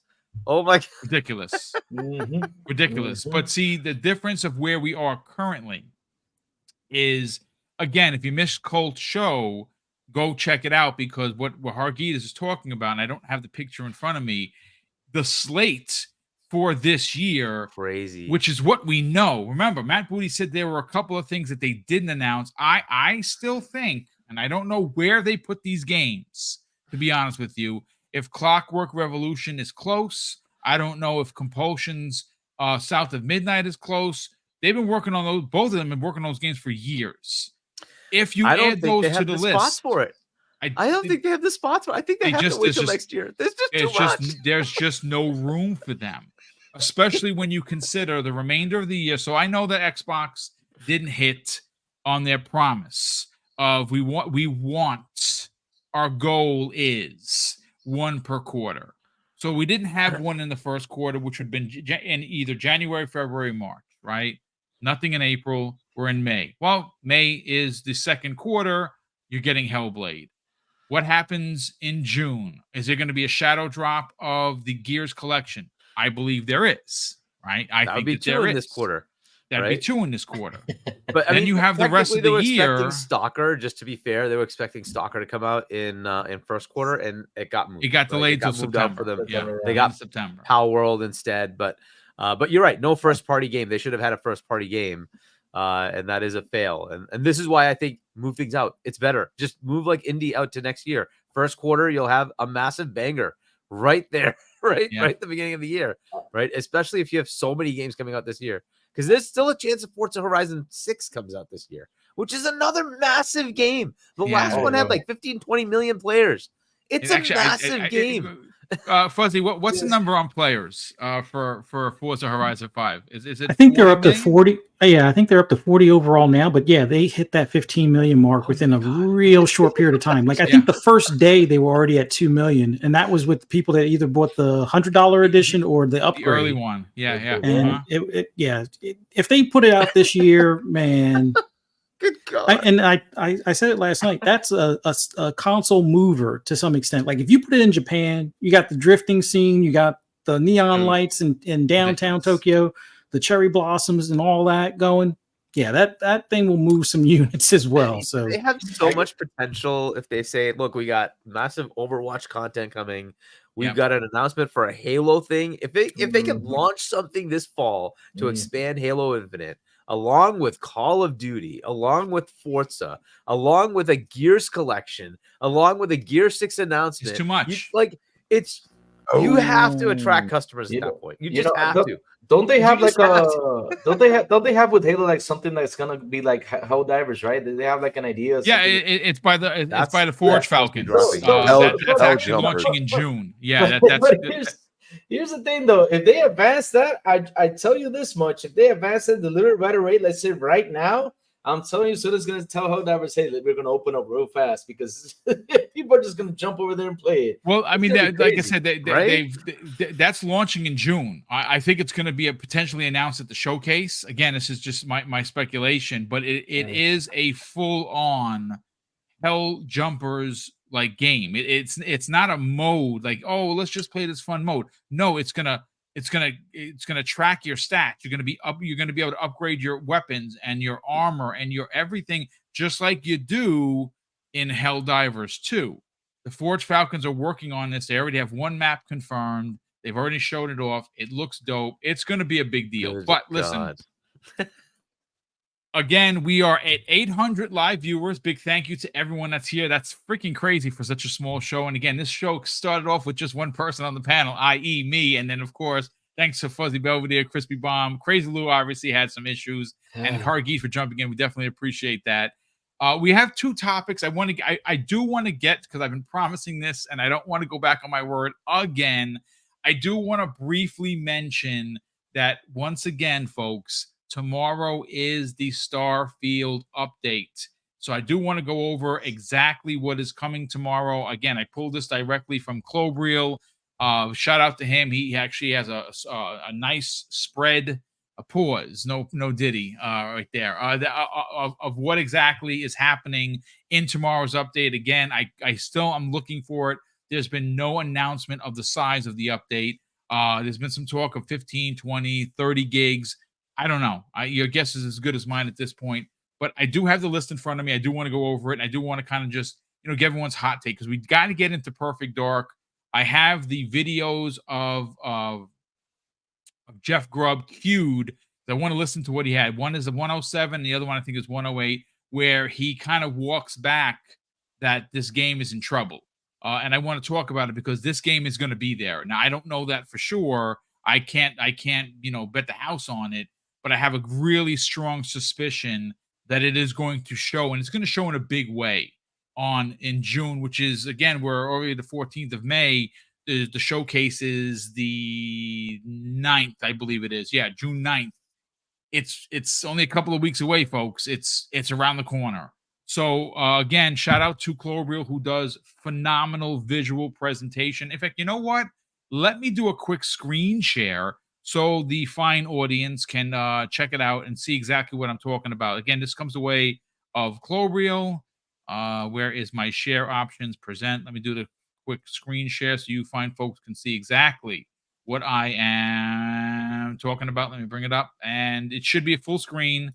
It should be up. Let me get that out of there. Apologies for that. Okay, so, yep, this is what you are getting. You are getting the 60 FPS mode on Series X. You're getting the 40 frames per second with VRR. My TV can run that. I cannot wait to try that out. It does have an unlocked VRR mode, new gameplay options, new difficulty options for a lot of people that are powered up, that have beaten the game multiple times. I've been looking for this. Tons of quality of life improvements, which again, for me, the most pointed is the traversal. I do want to see. I don't know when they're going to do that, the vehicle, but hopefully it's soon. Surface maps, yes, freaking yes. The surface maps are needed for sure. Something I'm not going to use. I know there's going to be a lot of designers that are in the chat right now, all of the 800 people here. Ship interior customization. If there is an achievement attached to it, I'll throw a chair in a corner. Hopefully I unlock the achievement, but I'm not really going to get crazy with it. Dialogue camera toggle. This is something that a lot of people have asked for. Again, one of those quality of life improvements. New game plus trait respecking. See, now this is a big one. Because unless you've beaten the game 17 times, like me, you've leveled up quite a bit, and maybe you want to respec your character. Maybe you want to change some traits. Well, once you obviously start the new game plus, you will be able to change everything. In fact, you'll even be able to change what you look like, which is pretty dope. If you wanted to go through a playthrough that is someone entirely different, which I love. Visual and performance modes.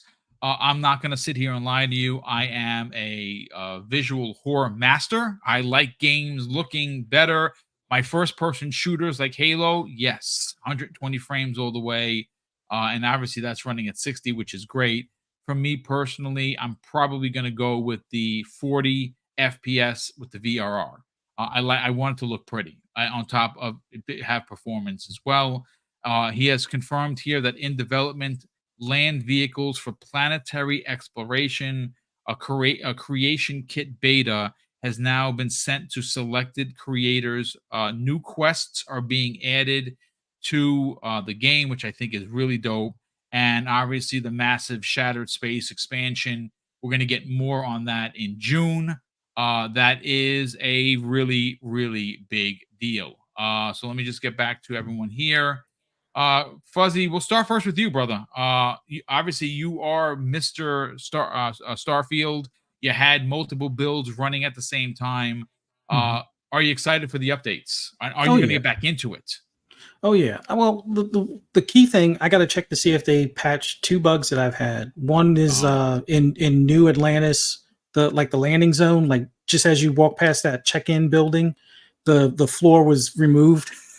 It was partly my fault for doing a fast travel to my ship when I was on the key a while back, but hoping they fix that. And then breaking games, I found a way to get into one of the Starborn ships before I went through the Unity, and it kind of ruined the game where now any of the enemy ships that land, nobody gets off of them. And if I go to dock a ship while in space after doing a space battle, there's nobody on the ship. So I hope they fix those. I put in tickets for those a long time ago, but outside of that, I still have 3 other big builds that I'm trying to figure out a way to adjust the people that die on the first playthrough. I hope I'm not spoiling anything for anybody, but I'm playing it a whole bunch of different ways. I've done all the main quest lines as far as like different approaches.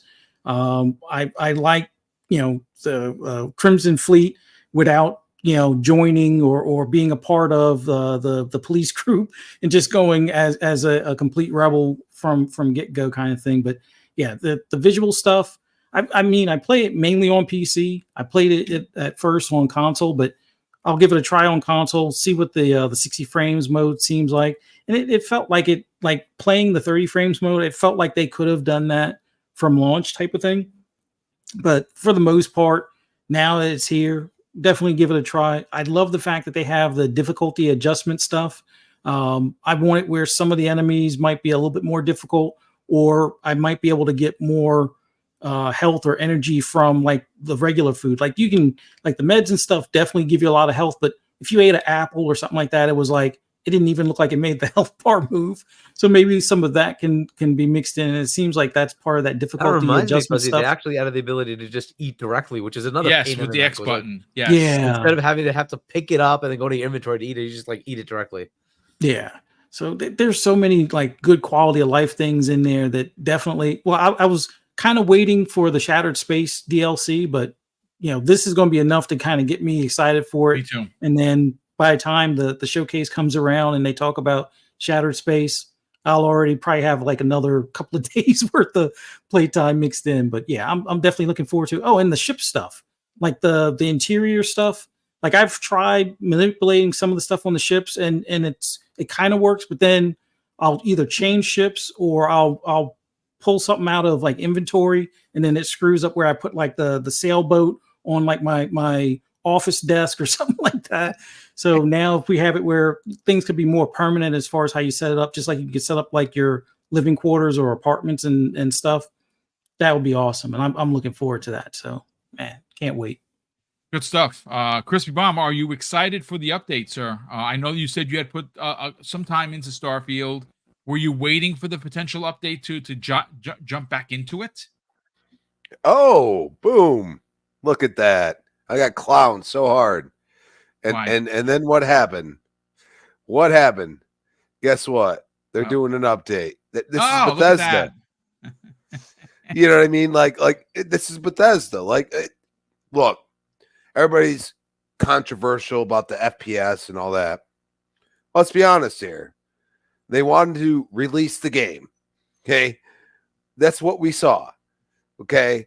And then they said, you know what? Like, this has become such a big deal to the community, which they've done many times, people. They have done this and said, you know what?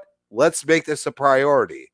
Let's make the bug. Oh, you guys were talking about why don't we have vehicles? Oh, why don't we do that?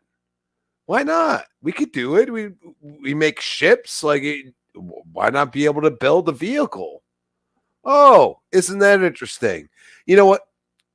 I played Cyberpunk after I put it down. I got clowned for that too. I put it down. I said, you know what? I have like 6 to 8 hours in the game. It's too janky. So I go back to it when I get the Series X, and it's freaking amazing. All right. Like, some devs support games. Okay. Not like right now, like I'm not even interested in Starfield. That Fallout TV show got me so messed up in the head that like all I think about, if I'm going to play an RPG, it's going to be Fallout 4 or Fallout New Vegas, one or the other. You know what I mean? Like, that's what I'm going to play, because that TV show got me so messed up in the head that, people talking about it, everything else. And then you have Starfield sitting here and it's like, oh, yeah, we're here. Yeah, we're doing the same things we're doing to Fallout. This is where I go and say, like, wait, wasn't there layoffs? Wasn't that happening? Maybe they're just pivoting to what they're good at, which is MMOs/RPGs, or vice versa. Isn't that what they're doing? And they're continue to supporting them, because clearly they're still supporting them. And clearly this is just the build up to Shattered Space, which probably gives you more story involved, right? Makes sense. Okay. I mean, maybe at some point we get a Starfield online type thing, like where you play with multiple people. Doubt that they're working on that right now. But how do you build that? How do you build that? You build it by adding assets to said game. Then you add the assets of the multiplayer aspect afterwards. So you build the game, kind of like what they did with Elder Scrolls, by the way. And then you add those multiplayer aspects, because those are systems that are involved in said ecosystem that you would be like, okay, like, we have to build this out. It's just like Fallout 76. Look at it now. Yeah. Oh, how about them apples? Like, I haven't even touched that yet. And I love the soundtrack. I love everything about it. And it's so Fallout. You know what I mean? So this is where I say, like, some games are timeless. Starfield will be timeless in my eyes at some point. I will move on from Fallout and I will be like, you know what? Time to really get into the Starfield thing. You know what I mean? And really, and by that time, I'm good because y'all are giving your gripes for a reason and they are listening. And that's what people don't understand. That's why we give PlayStation so much flack. They don't listen. For once they did with the Helldivers 2 thing, and then they backtracked and you can't even buy it. So what are we talking about here? I think Xbox is taking a approach that is going to make them money, but also is going to support the communities they already have. And that's what I hope for. Because stuff. Yeah. I think the Halo community is still always going to be there. I think the Gears community, I think the Forza community, I think there's so many communities that are so big. Minecraft, for example, Fallout. Think about it. There are huge communities, millions of people that look to that IP and say, this is special. This is something next level that I've never experienced. And I feel like from who I've talked to that actually like Starfield, this is one of those IPs. And it's just another one within Bethesda's, handbag or whatever you want to call it, backpack that says, hey, we have this and we're going to support it. And I'm sitting here for the ride because when I get into it, I'm going to get into it hardcore. And it's going to be one of those games that takes years because I don't have the time like some people. If you're sitting at home right now and you aren't listening to this podcast and playing a game and you have nothing else to do, like me, I can go finish the lawn off. Like I got stuff to do, bro. Like, you know what I mean? Like I just saw my brother just like, hey, I'm talking to the ether, and it's like, nah, boom goes off us, and that's the way it goes. Like I already know that. I've been with it, been on these casts for 6+ years. Yep, I understand that. You know what I mean? So if people understand Bethesda, they do support their games and they will make it. If there's a inkling of a community, look at Fallout 76 people, look at it and tell me that there wasn't a community there when nobody was looking, because there was. And that's why they continue to update it.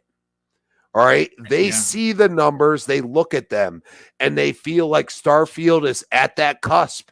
And then you bring in the online at some point, maybe a few years down the road, when ZeniMax Online gets involved. You have something. You have something that lives on for years. Just like they have Activision Blizzard with WoW. Imagine if they reinvigorate the fan base that's always been there, that always wanted it to be something more. That those are things that, hey, some people could be like, oh, I just want something new. Or some people like myself would be like, hey, give me an update to Fallout 4. Hey, I haven't gotten quite into Starfield the way I should, and I feel that in my bones. Oh, look, we got new things. This is stuff that brings back the community that's always been there. They're waiting for something else. That's the way I look at it. It's a great point. And obviously, I don't know. Again, this update comes a week before Hellblade 2. I mean, Hellblade 2, granted, is an 8 to 10 hour experience, and people are going to play through it and probably play through it twice. So it's not going to be like you're going to be lost for hundreds of hours in the game. You come back to Starfield. Hargeet, are you excited for the update? Because according to OTS Snippy, he is now on his new game plus 11. Holy shit. Wow, dude. That is just bonkers. Shout out to that man. That is, oh my God, that is amazing. Are you excited for the update, man? Yeah, I mean, the update is cool. I'm still going to wait for Shattered Space to go back in. And, performance stuff, I had given up on the performance stuff and went to PC to play it anyway. So I had the full performance anyway. So I could go back to console. Thankfully, it does cross save, so I can go to console at any time. But I think the little quality of life improvements actually sound really cool. But I really want to wait for Shattered Space and then play through that DLC to continue my campaign. I pretty much did everything I think I was gonna do, and then left it there. Right, I did one new game plus and then left it there. So I'm gonna go back when Shattered Space comes out and really delve into it. But yeah, I don't plan to turn it back on, but it is still installed. I could always try it out. But yeah, I do like the quality of life stuff that they're doing, though. The vehicles is going to be interesting as well. I wonder how that works out as far as, can you now go further than the one block that they give you, right? They kind of locked it to a block and you had to like go back up and then go down, right? I wonder if they now allow you to seamlessly go block to block, right? Well, we'll see what they do with that, right? So yeah, we'll see. There's some interesting things, and that's probably why it's not out yet, but we'll see what they do to make that work out. And if you still have to go back to the ship and come back to another section of the planet instead of just keep driving. I mean, I wonder if those land vehicles that they show, because remember we saw someone playing it at Bethesda, is going to be a part of the Shattered Space DLC. Remember that's not. I think they said it's in between. I think they said it's coming in between. Oh, it's in between. So yeah, so they're going to show it off in June. I think it's launching in September, if I'm not mistaken, which would be great because that's right around the anniversary of the game. The 1 year anniversary makes sense, right? You get a another major update. I'm happy for the visual, the fans out there who want to play the game at 60. You'll be able to do that. You'll be able to play it at 40 if you are playing on a TV that supports VRR. I like that. My TV does. I've never had a TV this good, and I finally do, and I'm going to take advantage of it. Crazy Lou Gaming, brother, let's get your hot take on the update. Are you excited to jump back in? Did you go through Starfield once? And are you going to get back to the update to see the visual presentation? Of course, I'm gonna get back to it. I mean, it's Starfield. I mean, there's so much stuff to do in that game. I beat the game, and I still believe I haven't done enough, with the game, because there's so much stuff to discover, so much stuff to do. Like in New Atlantis, I heard. I don't know if that's true, but in New Atlantis, when you start running around the planet, there's like missions to do there. There's missions everywhere to do in this game. I mean, wow. It's like a never-ending game. I mean, seriously, no matter how many times you play through it, you always find like a different playthrough, a different style of playing. You always have fun with it, and with the new visuals coming up with the 60 FPS, I mean, it's fantastic. And what Harvey was saying earlier, man, there's so many games. I mean, why drop this update right now? Was Hellblade coming up soon? I mean, you should have waited a while, but okay, I understand. It's cool. Drop it. Because I'm going to tell you something. I think this game with the 60 FPS coming up is going to increase sales again. It's going to boost up Game Pass, because I bet you a lot of people were waiting for a big update. Could like very well this. be. Yeah. I mean, they were waiting for it. Probably it's going to get some hours in there. A lot of people are just going to jump right back into it. The new trait idea, that was a pretty good idea. If you want to start all over, because you know what, I wouldn't start all over. It's so hard to level up in that game. You got to do a lot of running around to level up. But yeah, the game is just amazing. And yeah, once it comes out, I'll head back in, check it out, because I'm in my second playthrough. I'm doing things differently and see how it goes. I'm going to join the Pirates. What is it? Crimson Fleet? That's what they're called. Supposedly the Crimson. Yeah, I'm going to join the Crimson Fleet. I'm going to just go pirate all over the game, shoot everything and blow everything up. That's what I'm going to do. Have fun. Nothing wrong with that. Listen, folks, obviously, we're at 144. A lot of the people that jumped in a little bit later, so we're probably going to run into a little bit of overtime because I got to get into Perfect Dark. This is something. I don't know about you. I know for me, I'm an old head. I loved Perfect Dark on the N64. Obviously, that not only was the story great, and if you remember that far, if you were even alive back then, it was a really good game for the N64. And the multiplayer was freaking dope because it was kind of like GoldenEye. And if you know anything about classic multiplayer, well, GoldenEye, with your buds hanging out there, that was life back in the days. The 360 launch of Perfect Dark was okay. It wasn't fantastic. I beat it because I'm a fan of Joanna Dark. I'm a fan of the IP. But since the Xbox 360, well, we're in 2024, man. I mean, it's been a minute. So obviously, where do we go from here?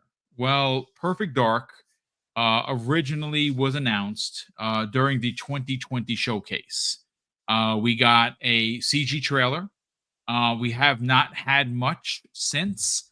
The initiative, which was this coming together of all of these incredible artists and designers in the industry, a lot of which were studio heads in their own rights. They put them in this big room, and well, things kind of got a little gummed up, so to speak, because you had a lot of people that were producers and leaders in their field trying to figure out, well, who was going to be the chef and who was going to be the sous chef. And it kind of gummed up things. And you saw a lot of people that came to the initiative, and a lot of big talent left before this game was obviously released. And it was, in some trouble way back in the days because there was no direction. And there were too many people talking and not enough people listening. Well, since then, they have teamed up with Crystal Dynamics, which, again, makers of, depending on whether your mileage will vary on the Avengers, phenomenal story for the single player. Terrible integration of the clothes and the DLC and the just the way that they handled the business of it was just gross. But that really wasn't Crystal Dynamics. That was, Square Enix, who was a part of that. And Crystal Dynamics is owned by and operated by Embracer Group. They still own them. And they were commissioned to finish Perfect Dark. Now, last week, Jeff Grubb got himself in a bit of hot water, so to speak, where, he's done this before. And again, your mileage may vary based on Jeff's opinions and some of his reporting. I like Jeff a lot. I really do. I think he's a fine journalist. I like what he does with Giant Bomb. I like him even better when he teams up with Mike to do Nintendogs. He's a fun guy to hang out with. I've never hung out with him. Hopefully that will change this June. Jeff, if you're listening, I don't know if you are, but I'd like to meet you in real person. Kind of have a Dr. Pepper. Would be kind of cool. I'm going to be in LA for the whole festivities. Hopefully you'll be there as well. Well, I have on cue what his rebuttal was, because he reported that according to folks that he spoke to that were familiar with the production and development of Perfect Dark, and that it wasn't doing so well. Now, I don't know what made him go looking further for more information. Well, we have two videos here. Shout out to Dirt Griggity, who actually did this. And again, who doesn't love Dirt? He's a phenomenal guy and has one of my absolute all-time favorite segments inside of podcasting, and that is the POS of the week. I love it because he does put people on blast, and it may not be your humor, but it's mine. I like when and he doesn't put any undeserving people there. If you make his list, you did something heinously, and he lets you know about yourself. So shout out to Dirt. Love that guy. Love the work he's doing in the community. But let me do a screen share so you guys and gals can check out what I am putting down here regarding the video. And I do have it full screen. So this is the first video of Jeff Grubb talking about Perfect Dark.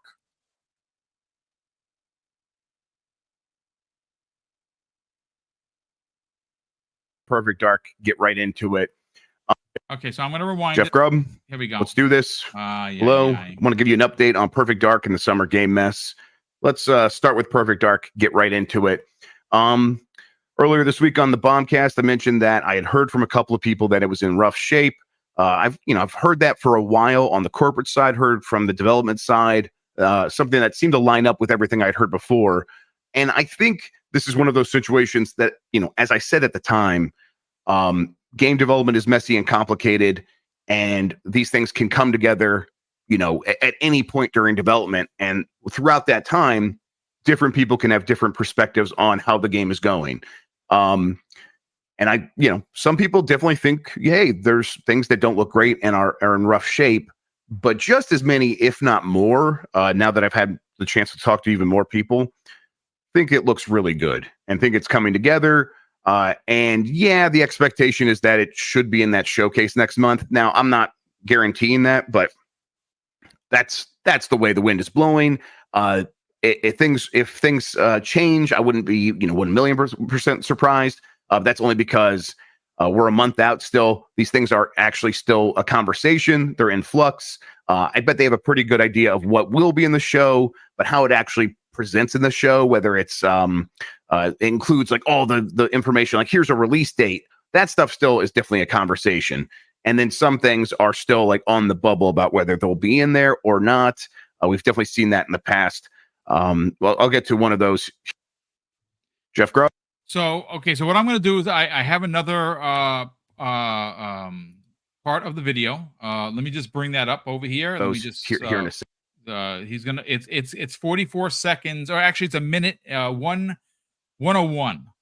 So let me just bring the full screen for you folks. This is the second part of what he was just talking about.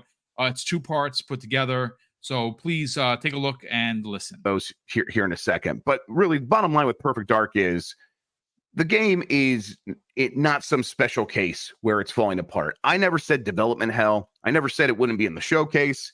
I just said I heard from a couple of people that they think it looks rough. That's still the case. It's just that situation where for some people, they are really bashing their head against that because it's a big game and it has a lot of issues, just like any big game. And there's a lot of people who are like, no, we have figured out most of those problems. And yeah, there are a few ahead of us, but we're not worried about it. It's just a complicated thing. These things take time, take a lot of money, take a lot of people. And that's definitely the case for Perfect Dark, but it's not in some really bad scenario that's going to prevent it from delivering the way that they need it to necessarily. But, don't take my word for it. It seems like we're going to be able to judge for ourselves here relatively soon. And then do we get a release date? No idea. No idea about any of the details that might be in there. All right, so I'm going to stop sharing. Let me just, you know what? Look, Fuzzy, let's go right to you. This is a big first-party game. It's even bigger because you have someone talented like Crystal Dynamics working on this. This is a game that has been in development minimum since 2020. They did obviously have some storyboarding and things in 2019 because obviously they showed us a CG trailer in 2020. Again, Jeff, for who he knows a lot of people. He has a lot of connections. I'm glad he did, in fact, clarify some of the statements prior because, like I said, people, called him to the carpet, so to speak, about it being in shambles. Not being ready. And again, obviously, it's not releasing this year. I don't even know if it's releasing next year. But I will say this, Fuzzy, at this point, seeing and I would hope learning their lessons from Redfall, when you have as many games coming out as they do this year. Next year, obviously, potentially, you got Forza Horizon 6. You got Gears. You might have a Halo, right? You remember, all these things are potentially around the corner. You might have a Fable next year. There is absolutely zero rush to put out a game that is going to have issues. By all means, take all the time you need, Crystal Dynamics, and just get the game to a place where it is a next-gen experience, which we're hoping for. Obviously, I have not heard what Jeff heard because I don't have connections like him, but it's a good chance that it's going to show up at the showcase. Let's talk about it. Well, I just want to backtrack on the initiative and what was to be expected from them and some of the things that you could kind of see writing on the wall and doing. We'll fast forward to Perfect Dark. Like the initiative, the actual name itself means they're the ones that get stuff started. Right. And I kind of thought it was an interesting concept. They didn't really go into detail what the studio was going to be doing, but I knew when they were hiring all that top tier talent that egos might wind up getting in the way in some cases, and you're going to have too many cooks in the kitchen kind of thing. And yeah, some of the talent left. They'll say, for whatever reason, it was like not seeing or agreeing on vision, but it's kind of to be expected. If you have that many talented people under one roof and somebody that may not have normally been their boss in the past is now their boss, and they are usually the boss. It could lead to rough edges, but the initiative name means they're gonna get things started. Well, then the whole thing with Crystal Dynamics came up, and it was like, oh, it must be in trouble because they're handing it off to another studio. But it's like, well, the name is Initiative. They got it started, so now they hand it off, and they could go back and start another project to hand off to somebody, or at least that's how I kind of thought it would be. But all of that being said, Crystal Dynamics has had its own issues being acquired by Embracer after Square said they were no longer of use to them, kind of thing, sold them dirt cheap. Embracer grabbed them, and then Embracer realized that they had a handshake deal that couldn't afford to keep them, kind of thing. But they're still hanging on to them. Microsoft came in to kind of save the day, use them as a support studio right now for this IP. But their track record as far as Tomb Raider stuff, with the exception of the blemish on their record with what was that the Marvel game that they did, Marvel Avengers, which was out of their wheelhouse normally. They've been doing pretty good work as far as what they've been doing for probably the past 10 years. So them working on Perfect Dark, I don't think was ever going to really be a big problem, but there were probably going to be some things that they would have to get accustomed to depending on the engine they're using. Because I'm under the impression they're not using Unreal Engine 5. I could be wrong on that, but normally when a Microsoft studio is using Unreal, it's plastered everywhere as far as them making mention of it. So with it being an engine that maybe Crystal Dynamics isn't familiar with or as familiar with, there's going to be a bit of a learning curve, some stuff to kind of get used to and then get the ball going. Now, early on, I heard, things are a little rough, but that's typically the case in the beginning. But I've heard from some people on the inside, and it's not the greatest of connections, but like they've been hearing of play tests or involved in play tests, and things are moving forward. And even Drew Murray had like a playable version before he decided to go back to Insomniac. But games now take a good bit of time. I'm glad that Jeff Grubb has now based his speaking on talking to a lot more people, probably at either the studio or involved with the studio or somewhere within the mix or within the reach of that title. Like I said, there's internal testing going on. We've heard in the past that there were internal reviews for things like Redfall, which whatever group did that internal review, I'm pretty sure they're not using them anymore because of the disparity between what was the actual and what they thought it was. But I'm pretty sure Redfall was a learning experience going forward, and anything moving forward, especially considering even things like State of Decay, they've kept things quiet, kept things as far as to the public in the dark for the most part, to kind of keep their head down and keep them working through whatever they may have come across as far as a pipeline issue or something along those lines. But all in all, it's better to, if you're going to make a statement about the condition of a game, it's better to get more than just one person saying, oh yeah, it's in a rough state, because they might not have checked on it in several months, or they may not have checked on it all week or all year, I should say. Or maybe the part that they saw, which could have been something relating to the menus, or maybe it was, something engine related that they were trying to condense or work through. And that's the only thing that person saw. Meanwhile, everything else, as far as the biomes and all that stuff, or, character models and all the coding as far as the scripts for the actions and quest lines and things like that, all of that could have been fine, but that person wouldn't necessarily know. So it's good that Jeff has, I guess, spoke to more people, and whether it's because he got pushback from it, or whether it's just a matter of more people came to him and was like, dude, what the hell are you talking about? Like, it hasn't been like, there hasn't been a major issue in like 2 years now. Everything is rolling smoothly. We're meeting milestones. We're getting that vertical slice ready for the showcase kind of thing.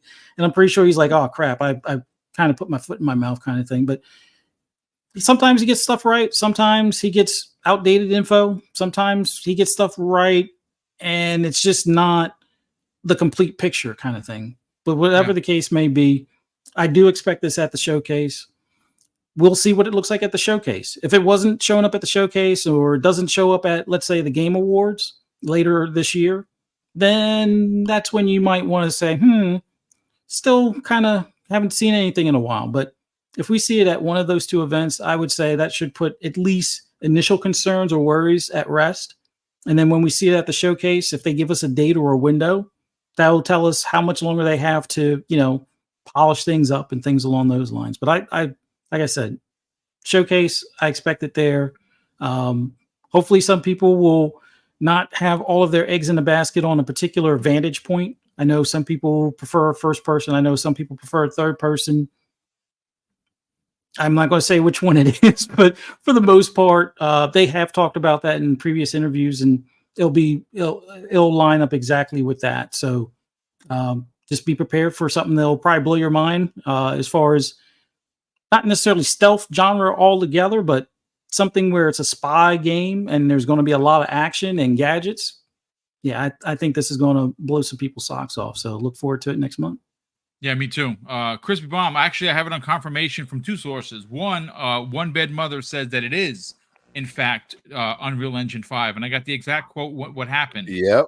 In 2022, after the initiative partnered with Crystal Dynamics, development restarted under Unreal Engine 5. And it was more productive for the team. So Crystal Dynamics familiar with it. Obviously, it's one of those situations where Crispy, we don't know. Listen, if you know anything about Perfect Dark, it is a spy type game. It does have futuristic gadgets in there, which is what Fuzzy just said. It is a good chance that it is going to be. First of all, shout out to Drone Dude FPV. He says, "Who will this game be? I think it's just a bad spreadsheet conclusion, like most Microsoft ideas." I disagree, brother, and I'm gonna tell you why. Can anyone raise their hand and tell me when we had a Splinter Cell type of game? Well, shit, it's been years. Almost, I think the gen before the last one. We haven't had a good spy game. Perfect Dark, Joanna Dark, Hitman might be that, right? Yeah, I mean, Hitman is I guess you can consider that. That's definitely a spy one. But for me personally, I think this does like for a game. It's an old IP, something I want to see Microsoft return to. I want to see bring some back old IPs. Nintendo does it to great success. Perfect Dark is and was successful. It could be great on two fronts, Crispy Bomb, both multiplayer, which is right up your alley, single player, right up my alley, and obviously for a female demographic that doesn't have a whole lot of female lead characters, I think this is freaking great because Tomb Raider has been around in a long time, and we don't know when the next one's going to come out. I think this does, depending on you consider the check boxes or not, it's kind of game that I want to play. And I think that if it's as graphically as impressive as Fuzzy Belvedere is claiming, then it is going to be a showpiece. And what are your takes on Jeff kind of walking back what he said about the game being not in such great shape?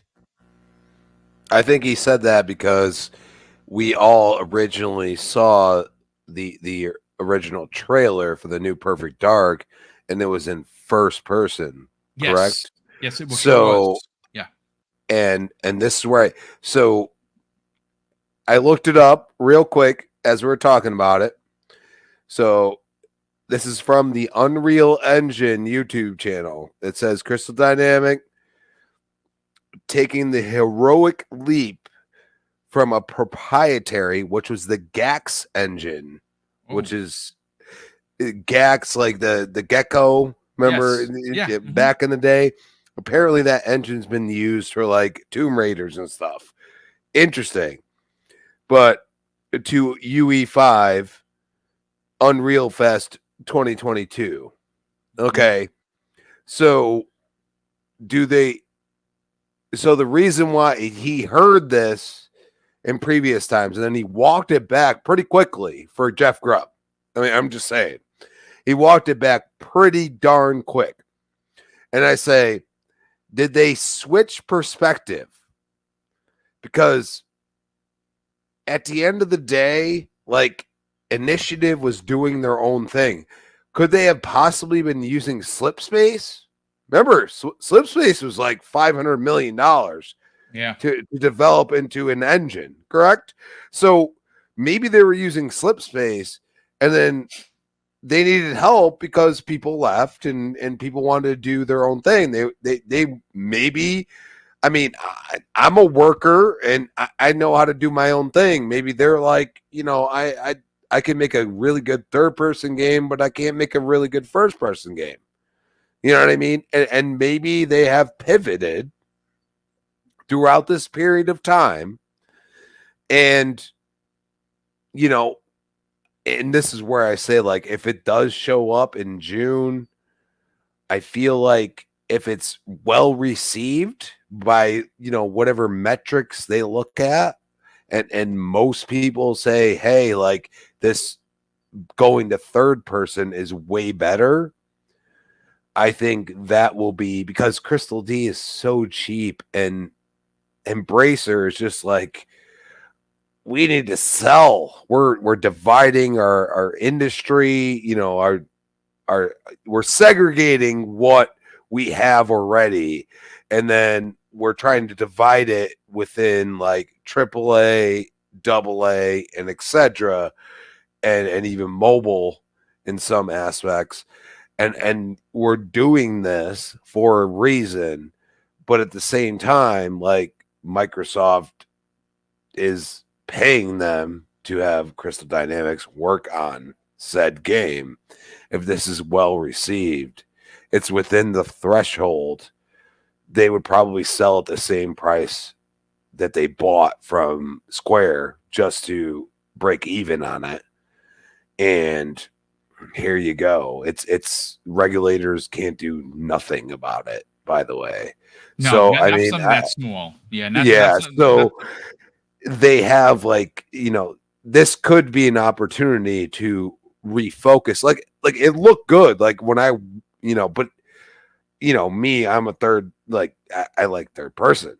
You know what I mean? And a lot of people do, like, clearly, but there are like multiplayer elements to Perfect Dark. There are a lot of things that you can do with it that brings the downsides to whatever, like you have all the tools, like with all these other studios that have done it, but at the same time, like, do they want to do it? And I feel like him walking it back was actually like, okay, there's something else there, and we're not going to find out because he can't say type thing.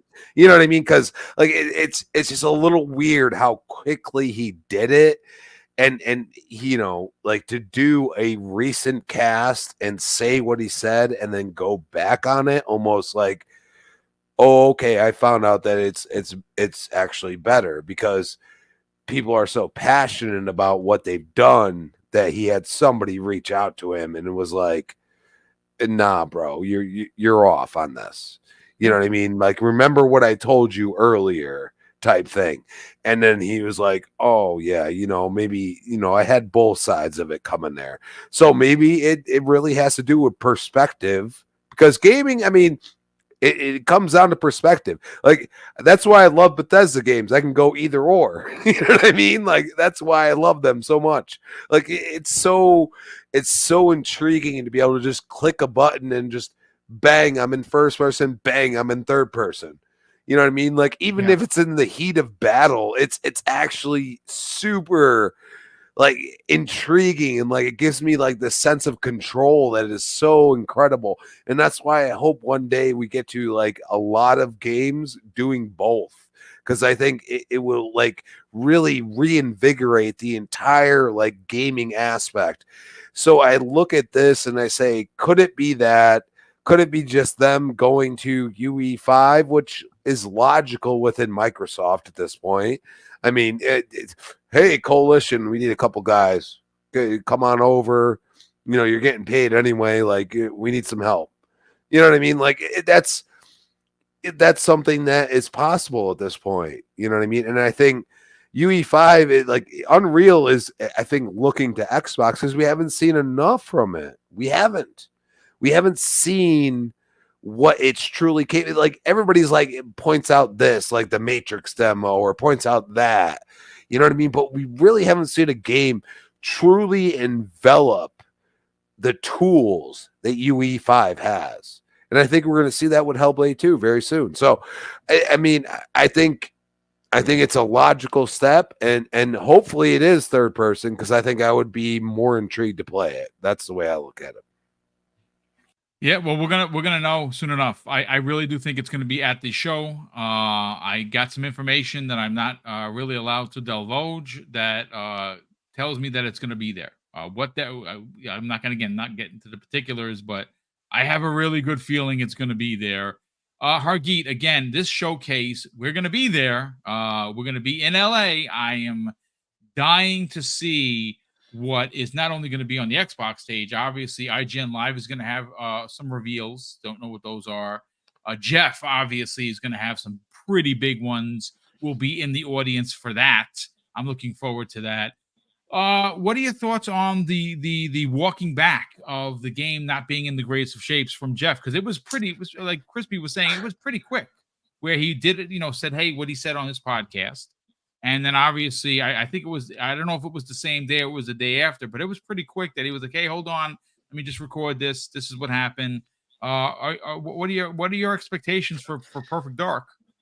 Well, I'm hoping it'll do fun. And like there was a question about who's asking for this. Ultimately, you don't need to ask for something. People want to create a game, they create a game, right? Just like anything else in art, they want to create something, they create it. But as far as like the Jeff thing, like any of these rumors, you got to take it as a rumor, right? I heard that this might be happening. That may be from one perspective, right? So let's say you're the lead developer and you see that all the stuff that you need to do is good. We're good. It's all cool. Say you're a QA person. You're like, oh my God, there's 6,000 bugs. This is never going to get fixed. Totally different perspective. Same game, right? It just depends on who you talk to. Hang on. So it could have just been that. He talked to one person and they said, oh my God, we'll never finish this game. It's going to take 20 years. And he talked to somebody who's like a art developer or maybe a lead writer or something like that. And they're like, no, we're hitting our targets. Everything's good. It just depends on who you're talking to, right? You got to take all these things as what they are, rumors. They're not, like things can really coalesce right at the end. Or sometimes they don't. And they ship whatever they can. Take Starfield. Was it really finished? It was finished enough. And then Microsoft came in and said, it's not finished. It's just not finished. We're going to take the hit. We're going to push this out a year. And you fix it up. It still wasn't really finished. But they put it out, right? So you never know, right? It just depends on who you talk to, right? If you had talked to Todd, he was happy to release it in 11/11/21. Was it 21? 22? Whatever it was. 22. Right? Yeah. 11/11/22. And Xbox, Phil came in and said, nah, bro, this ain't ready. Not fam. No. Take your time and fix it. I don't care. I'm going to take the hit. So, that's just the way it is. You ask, Bonnie about, or what was it? Jason Lee, was that the guy who was running? I can't remember. Chris Lee. I remember the name of the guy, something like that. Who's running Halo Infinite, right? Jason Jones, I think it was. Was it Jason Jones? Yeah, I can't remember the name of the guy, but the guy that was running it first, and then they moved over to Staten, right? But he was saying, "Oh, we'll be ready for 2020, no problem. We'll have it ready for release." And it's like, dude, what are you talking about? This isn't ready at all. And so then they had to push that out, right? It just depends on who you're talking to. So I'll just take it as that until they release the game and give it to me. I don't know what state it's in. All sorts of art forms. Look, I just wrote a book, right?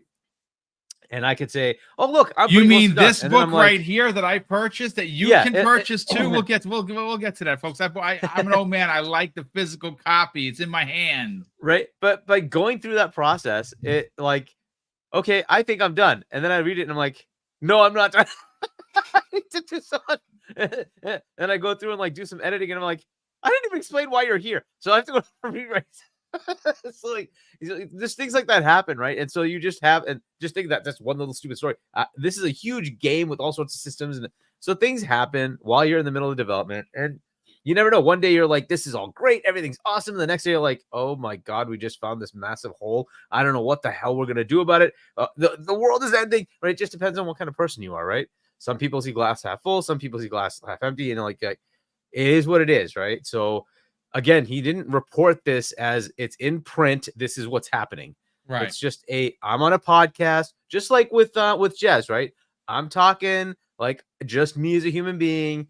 I think I'm seeing this kind of thing, right? I'm hearing these kind of scuttlebutts.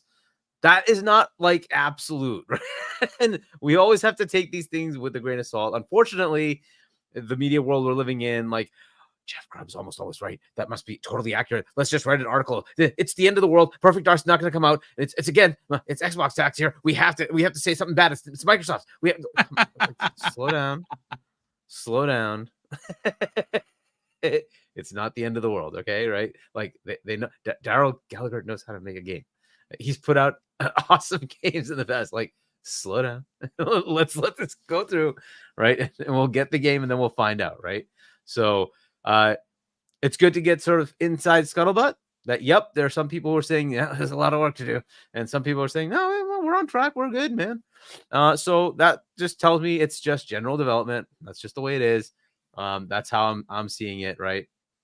And hopefully we do get to see it. And if we do get to see it, we'll see how far out it is. Right. Is this a next year game? Is this a year after game? Whatever it is. Now the problem isn't even, hey, it could come out next year. It's can we even slot it in to next year? There's space for it. Yeah. With the number of games. I mean, you have to be realistic and say you don't want to have a 2022 situation again, right? And even if you have a game ready to go, you may just say, I'm going to hold off because I already have 7 games lined up. Call of Duty is perennially coming out every fall, right? You already have a massive AAA game coming every fall. You just need 3 more. You're already well beyond your target, right? And the number of games, sheer number of games they have, it makes it so hard to figure out what is coming out when. But yeah, so Perfect Dark may very well be ready for next year. They may just push it just because, hey, we have too many other games and we don't want Perfect Dark competing with Fable. So we're just going to move it out. So, like, this is the world they're in now, right? It is what it is. But yeah, I'd love to see where that is now. And I enjoyed Perfect Dark Zero. It was still fine. It wasn't the greatest game, as you said. The 2 games that Rare had put out, they had Cameo, I think was the other Cameo one. Was the other one. Perfect Dark and Cameo. I like that one more. Actually, Viva Pinata was also a launch title, if I'm not mistaken. So they actually had 3 games. But yeah, it was okay. And so I'd love to see what they do with this. It's a reboot, right? It's kind of a in the vein of Tomb Raider reboot. Let's see what we get, right? So this could be really, really cool. But yeah, I'm not worried, right? Because this is not the Xbox that had no games. This is the Xbox that has too many games. So I'm not worried about them having to say, oh, you need more, 6 more months. Take your 6 more months. Get it done. And this is like the new studio they just created, right? So they're going to give them a little, leeway to make sure that it's not, something that comes out that's broken. There's no reason, right? So yeah, I think they're okay. I think they're going to be fine. Yes, it's taking time. Also understand they started this in the middle of a pandemic, and I'm sure they're trying to do mocap and all that stuff. And if they're doing any of that, that gets hard to do during a pandemic. It is a problem, and we've seen that across the board. So like it might need more time, and it's fine. I don't care. I think they're fine. UE5 is another wrinkle, right? UE5 has not really been utilized very well everywhere. Coalition hopefully is pushing that envelope. We're hearing about Undead Labs with State of Decay, also leveraging Coalition for that. Fantastic news, right? So we'll see. This might be the same thing that's happening here, and they're trying to push the envelope with UE5, right? Awesome. I'd love to see that, right? So, but to get there, it might take some time, and that's fine. Just like, that's fine. Don't rush it out. Yeah, we're finding out with these 30 FPSs, and sometimes they come back and they give you the 60 FPS, right? This is the kind of thing we're probably going to see, right? And I want to see them do it right. There's no reason to rush this. They have so many games now that it's like, whatever, take your time and get it out the right way. because the last thing we need is another one of those. Oh, it launched buggy and it has all sorts of problems and it's not 60 FPS and blah, blah, blah. No, just take away all the stupid excuses. Just put it out right. You don't need to, they'll rush this anymore. So good. I'm happy to see it. And hopefully we do see it, the next step of it. It's interesting. The question you're saying it's going to be at this showcase. That's fine. I would actually like to see it come back to the Game Awards because that's where we saw the first reveal. Yeah, that's true. That's true. It's a time to get that update to say, hey, you know what? Here we are. And if those of you who want that, a big campaign with the story and whatnot, right? Here you go, right? Our update for Perfect Dark, it's coming next year or the year after, whatever it is, right? So, and maybe that's what they do. They tease us with something in the showcase and then give us it's coming out fall or it's coming out spring or whatever of 2025 or 2026 or something like that, right? In the Game Awards or something like that. But I would like to see an update there because they kind of tease it there, right? So that people who are interested in potentially coming over to the side, right, would be interested in coming over. Like the Game Awards last year was taken over by Xbox. That has every potential to happen again. Right, because they have so much potential. First off, Call of Duty should be all over the place. It's Xbox, right? It's just all over the place in the Game Awards. Call of Duty should be Xbox, right? And then on top of that, you have all these other games that are coming out. Maybe even updates for OD, which is going to be another potential attraction for those PlayStation type players to come over, right? So interesting stuff, right? We'll see what they do with it. But yeah, I'm not worried about this. They have the time. They have the talent there. They can figure it out. The more interesting question is Crystal Dynamics in trouble more so than anything else because of their major changes in organizational crap, right? They've also been laid off and all that kind of junk because of being part of Embracer, which now is starting to become kind of a pain in the neck. I wish the ABK thing had kind of finished fast and Microsoft could have swooped in and picked them up. That would have been a better. I still think that's the them. case. Again, that's for another podcast, but I do think that is something. But that's kind of where I'm at, right? I think these the Jazz, the Jeffs, and all these folks, they give you opinions, right? So they hear things and they're giving you opinions, but understand it's an opinion of a certain level of whatever person they talk to, right? And that person may have a very different opinion of where things are than where the heads think things are. And yes, sometimes it's right. Sometimes it's just a little bit off, right? But again, unless they put it in print, it's all it is. It's just an opinion based on a little bit of supposition of what they know, right? They might have talked to somebody, and we all talk to people, right? And you're like, oh, I hear this, but then it turns out to be totally different, right? Just calm down. Don't take it to the end of the world that everything he's saying is and that's why he clarified it. It's like, look, I never said the game is dead. I never said the game is dying. I never said the game is in massive trouble. I just said, hey, they're having little issues, development issues, which, by the way, is normal. It's just normal. It's normal. As part of anything.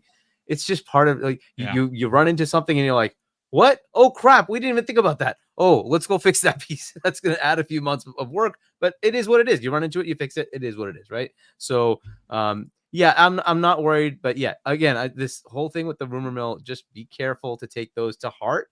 I know some people want to do that on the other side of the aisle who say, oh, look, trouble, right? It's not it. You just have to let development be development. Any creative work, it's like this. It's going to be back and forth. There's going to be times where you have to kind of redo things because you're like, oh, crap, that's just not working. It didn't work as far as gameplay, or it didn't work as far as storytelling, or whatever it is, right? You go through those gyrations. It just is what it is. So good stuff, man. I mean, listen, there's no rush for it, and let them do their thing. Louis, let's get you in on here. I've been watching you. You want to jump in. I've been also seeing that picture behind you that you showed on the internet. I'm wondering if that picture is going to come to life and eat you live on camera, because it is a little spooky. I'm not going to front. It's something you'd find in Count Dracula's castle. That's it. Everybody loves that picture. It's incredible. I mean, love it, but in a way because everybody keeps mentioning it. I mean, I just put it out there because the missus was like, "No, I don't want that in the house." I'm like, "Okay, I'll put it in the room." This has been like in 5 or 6 houses. I mean, it's a long story. I'm not going to say it on here, but oh my god! Well, we will have that conversation. But the conversation that I want to keep up with is what are your thoughts on Jeff's? Oh my god! there are a lot of people here, specifically shout out to Z Black Rider, where he says that the ratio of I forgot what he said specifically. Hold on, let me find it, because he said something. It's right here. Grubb has two perspectives depending on the click value. Listen, I guess people do stuff for clicks. We don't do that here. That's something we do. Louis froze. Louis, please tell me you didn't freeze right when you're supposed to talk. Are you still there? Holy cow, the gaming gods. The picture got him, folks. He's frozen. Oh, Bloody my gosh. Freaking H. What are the... Oh, man. Abdel 114 must be rolling himself. He got sniped. He got sniped. He's frozen. Now, listen, he is in DR. Sometimes they do have power issues. Hopefully, Louis, let's see. Oh, no, he gets sniped. Okay, hold on. Just picture. The cops picked him up, baby. Oh my goodness. Okay, so listen, let's again, we're a little overtime here. Again, shout out to Fuzzy and Hargeet and Crispy for jumping in. Obviously, the show is normally 3 to 4 people, and 3 of my podcast mates all had terrible issues, and obviously, well, we got Louis in here, and Louis out because, well, the picture ate him, or something. Hopefully he's still alive, and the picture didn't eat him, and he's not haunted. Let me just catch up on it. I think there's another super chat that came in. Let me just make sure. Yeah, Juan jumps in with a $5 super chat, and Juan says, "I just hope Xbox doesn't release everything that they have this year, and then we have a 1 or 2 games in 2025." See, that's an interesting thought and theory. Again, in 2022, it was probably not the greatest of things for Matt Booty to say, which kind of got him in trouble. It was a private conversation that someone overheard and reported on it, which, of course, that wasn't really good to do, because he was having a private conversation that you minded your business when you shouldn't have, where he said, we have so many games that we don't know where to put them. I think this year, based on what Colt showed in his graphic last night, is a really important depiction of what 2024 could look like. Mind you, again, according to Booty, he said that they have some games that they didn't even announce that were coming. Now, I think that Hargeet's onto something. I think they're going to potentially have to push some stuff out. I'm going to say this right now. I know for a lot of people, the December Indiana Jones thing maybe isn't great. That's one of my most anticipated games. I wouldn't be devastated. I'm going to crawl into a hole and die if it gets delayed, but I would like that game to come out. Avowed is another game that I'm going to sink a lot of time into. That is also going to be there. Call of Duty is also going to be there in probably November. And we're going to get more of that, and that's going to be in Game Pass. I have a good feeling that that's going to be there. It's going to be a console seller. So I'm going to just check my DM to see if Louis has... Okay, Louis has reached out. Did he say anything? He said, my internet just died. I think it was the ghost picture. So you know what? There is that. I am not going to speak on that at all. So look, that's my fault. I brought it into the world. I mentioned the picture, and I maybe angered it, and poor Louis was caught in the crossfire. Look, ladies and gentlemen, great show today. Thank you for bearing with me for 40 plus minutes before we were able to get somebody in here. Hopefully you were like, yeah, that guy BoomStick, he's not that good.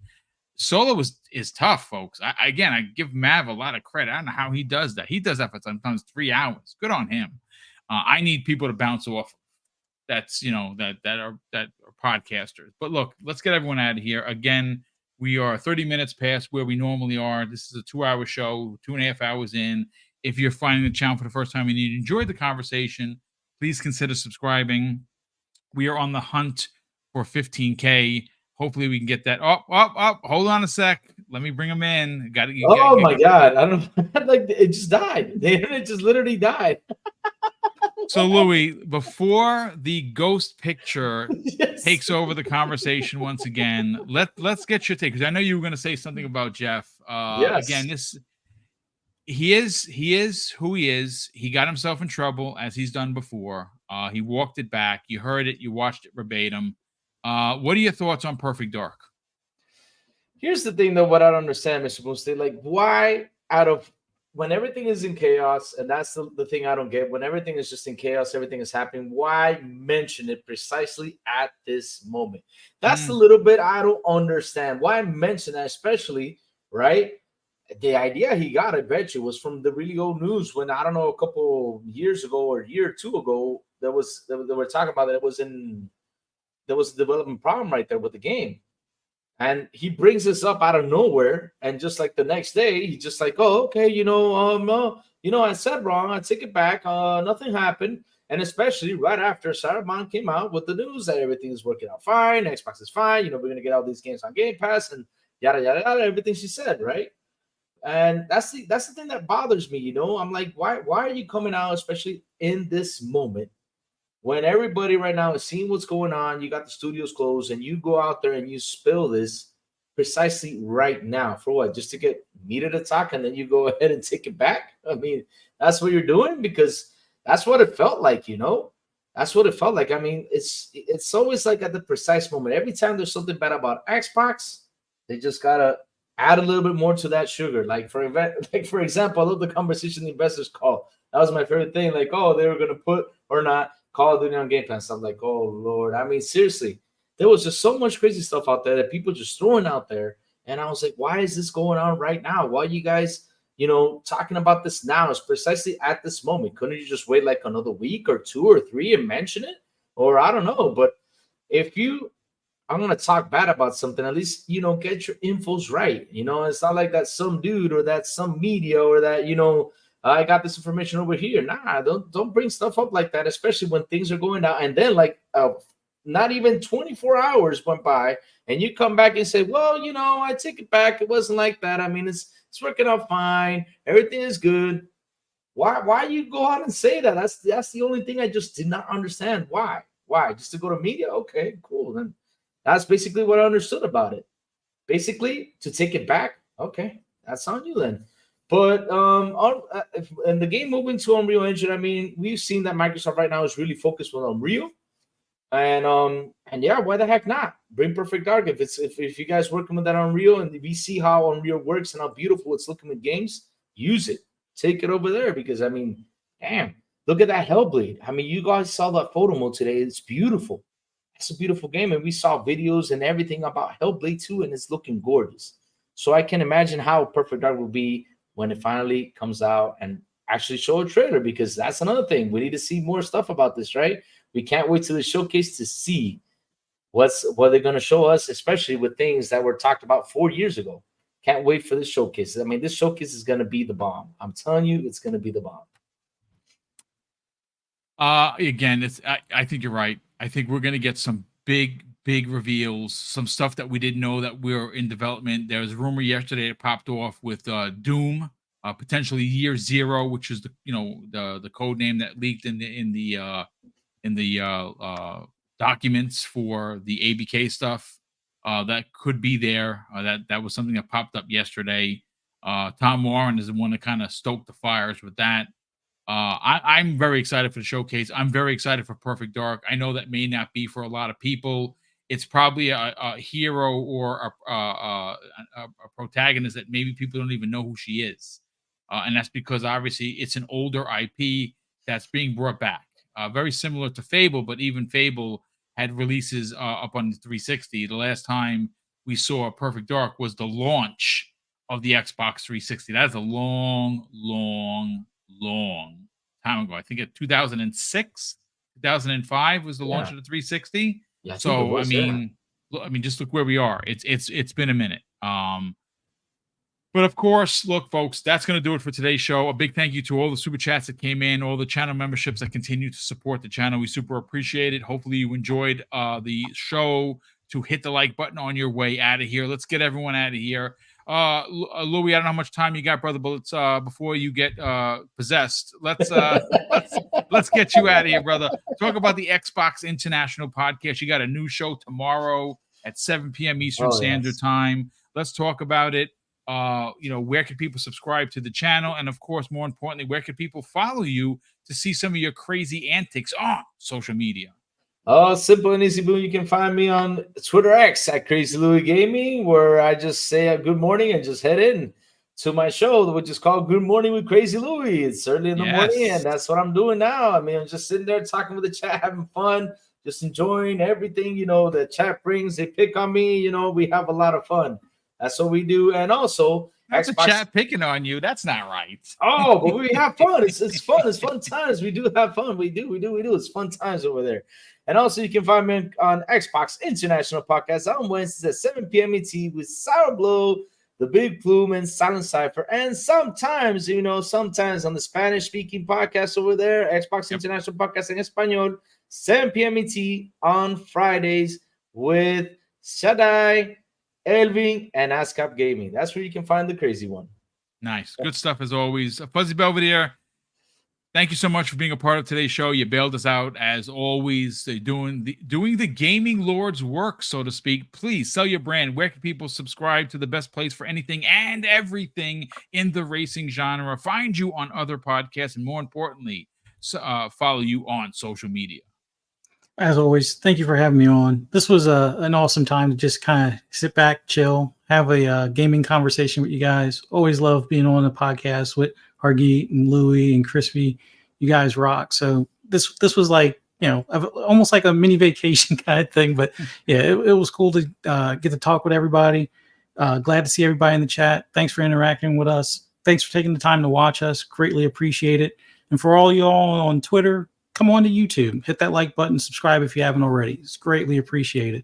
And for those that want to hear my rambles and rants on anything gaming related, just follow me on the app formerly known as Twitter at Fuzzy_Belvedere, where you can find other podcast listings where I'll be. Speaking of which, I'll be on Breakfast with Boom Friday morning, 10 a.m. right here on this channel. Hope to see you guys there. Thanks again. Thank you, brother. Super appreciate it. Crispy Bomb, thanks for popping in and saving the day once again. Where can people find you on social media? And someone's got some major buzzing. Man, did Crispy just bust the poop here on the channel? I don't Crispy, know. Okay? You okay, Crispy? Maybe his mic. Yeah, I think that's your mic. Oh, that's your mic. Oh, okay. Yeah. Really? Yeah. All right. Well. At Chris Baum on X, Twitter, whatever you want to call it. Chris Baum 28, Xbox Live. Find me on Breakfast and Boom Friday, 10 a.m. We'll see you then. Thank you, brother. Appreciate it very much. Hargeet, let's sell your book, brother. You can buy the book. Yeah. I did right here. Look, Emergence. Yeah. I bought it. It's a hardcover. It's awesome. I'm into it. I'm enjoying it. Where can people buy your book? Yeah, so if they want to go to that URL, it's available to you to either, if you want to get a signed copy, you can get a signed copy, or you can get some of the merch, or you can just get a normal copy. The links to Amazon are there to each one of the different countries. So check that out. You can also subscribe to my YouTube channel, which is also listed right there. And then I'll be on tomorrow with Boom on Primetime Gaming. We'll see what news we get. We'll go from there. It's still early. It's only Tuesday, and we already have stuff. Obviously, there's been some talk about Sarah Bond getting the blame for these closing of the studios. I'm very, very disgusted by some of the rhetoric behind that. I think that's a load of shit. She does not even deal with that, so I don't know why. I know Jez Cord made mention of it last night. He seemed pretty pissed about it. I think he's actually going to write a story. I think that's what he said last night. He's going to write a story on why she shouldn't be blamed for it as just logic. She shouldn't. But again, I know that this is coming off of her interview with Bloomberg that wasn't the greatest, but that doesn't mean that she should be blamed for any of the studio closures, because she does not have anything to do with that. Yeah. So we're gonna get into it. But listen, ladies and gentlemen, thank you so much for being a part of today's show. Again, if you enjoyed the conversation, please hit the like button on your way out. And of course, I'm going to close out the show with something that's incredibly important to me, folks. Hopefully one day it'll be important to you. And that's something that my dad taught us when we were kids. He would say, Craig, treat others how you want to be treated. And also, it doesn't cost anything to be nice. You live by those rules, son. I can guarantee you're going to have an awesome day. So take care, everyone. We'll see you next week on the newest episode of the Xbox Factor Podcast.